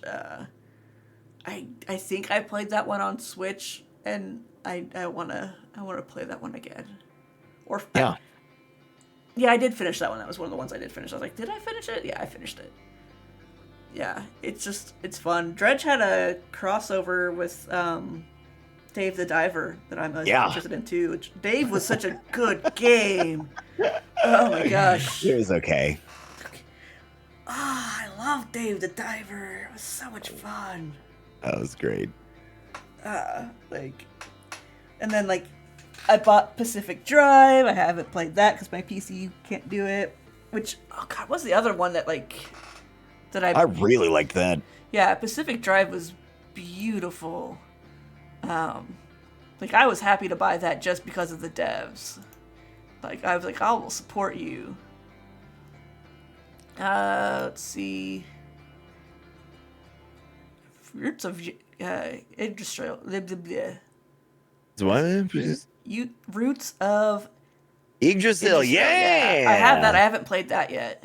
You do? Did you back it on Kickstarter? No, I just bought it on the Steam store. Yeah, I backed that thing 2-3 years ago and got access to it early on. Didn't touch it. I have it in my library. Haven't played it at all. Enshrouded. That's the one I got that I was excited for but couldn't play, but now no one's playing it. Yeah. I think that'll make a comeback at some point. Yeah. Yeah, but with Roots, Major Update 3. Ooh, interesting. Playing with fire. Yeah. Interesting. Yeah, I will have to give that one a look. Because that's a... What kind of game is this? Turn-basey... Let's go to store page. Build settlements, explore the 9 realms, collect artifacts, and upgrade your deck to reach the top of Yggdrasil in this post-Ragnarok roguelike city builder. Yeah. Can you survive the end of the world? Yeah, roguelike city builder. That's what I thought was really fascinating with it. Yeah. And it definitely does if I remember something, it's yeah, I know. And I think it's if you... I don't remember exactly how it works, but I think the premise is something like if you mess it up, you have to rebuild. So there's a micro Ragnarok again, and then it collapses everything, and then that's why it's roguelike, something like that. Yeah, I haven't touched Tribes of Midgard for a long time. Yeah, I haven't been back into that. But that was super fun. Always a good one. Yeah. But yeah, you're doing the community server, right, for V Rising? Yeah. Yeah. Nice. Oh, it's gonna be so much fun. I think so. Yeah. I think so. I think it'll go so much faster. My first time was just so agonizing trying to figure out how to get stuff to work in that game. I remember being really frustrated trying to figure things out. And I hopped back in yesterday to be like, okay, I want to refamiliarize myself with the game before the 1.0 launches. And I was just zooming through stuff, and they've smoothed out a lot of things, and it just looks like it's going to perform so much nicer. Nice. That's good. Yeah, looks a lot smoother than before. Well, I know we could talk on for more hours. We've talked for 3.5. And we've done a shit ton for kids. We've done over $500 for kids today. Hell yeah! Chat, you rock! So, I would love to have you back some Sunday. I think I'm going to continue the talk show typey things on Sundays just because it's a good time for that. Yeah. And that way we can talk more stuff. Because I think we hit some really cool things today of art and creativity and childhood memories and just so much stuff. There was a little bit. We talked about a couple of things. Only a couple. But yeah. But thank you so much, Hunter, for being on here and chatting with me. Thank you. This was so great. Yeah, I missed talking with you. It was a pleasure to be able to participate in the St. Jude stuff too. Yeah. So thank you for that so much, and thank you for your 250 matching. I appreciate that so much. Yeah, well, we were talking about the value of having a credit score, and I'm going to be taking advantage of that for that one. Yes. For sure. Nice. Excellent. Yes. Yeah. Yeah. Oh. All right. It's for the kids. It's That's for the point. kids. Yep. And we are going to share this love on over. I don't know what a raid call should be. Like my brain's just like roasting grapes.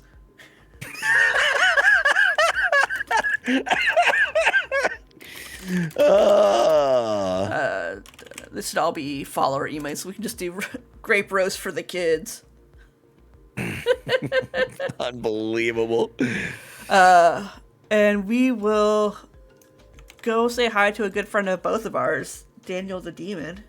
Yeah. He's also on my stream team, raising monies for St. Jude. But before we do that, Hunter, even though most people know who you are, tell them where they can find you and what you're doing. But playing a lot of Manor Lords. Technically, the main game of the stream is Star Citizen. Haven't played that for like 3 months now, but 3.29, which the big ol' update is coming out here soon. So hopefully, with a bunch of reworks, hoping to get back into that. V-Rising, very soon. Yes. Wednesday, 1.0 launch, and that's all on twitch.tv/TheHunterWild. Also, I have a comic book club in my Discord server. Yes. And It's it's pretty tight. still doing mostly Marvel? Entirely. Marvel. Okay. Nice. Which, not to get on another tangent for too long, but Let's go. Netflix has the Dead Boy Detectives, which is apparently based off of a Marvel thing Really? that Neil Gaiman, did the character for. Really? It's queer, it's funny, it's definitely kind of a teen Nice. show, but it's still, like, I've been enjoying it quite a bit, because it's Ghost. Oh, it's DC connected, okay. Oh, it's Sandman DC. stuff. Yeah. Yeah, I mean, if it's yeah, Neil Gaiman, you know it's gonna be good. Yeah.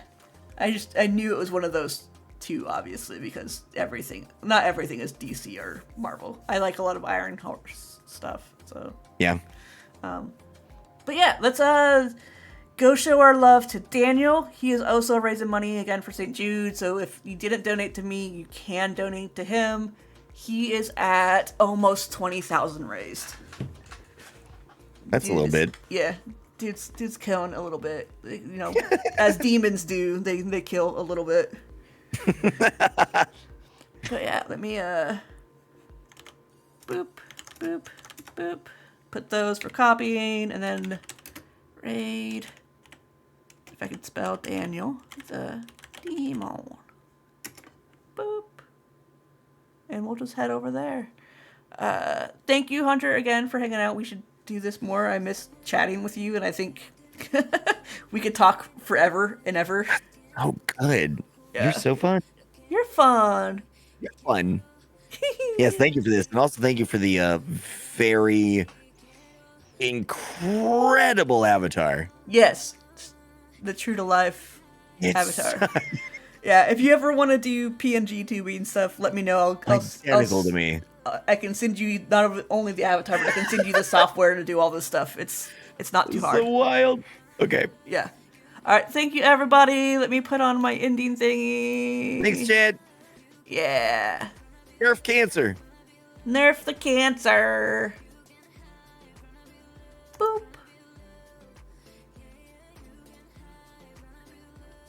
Okay, I think it rated.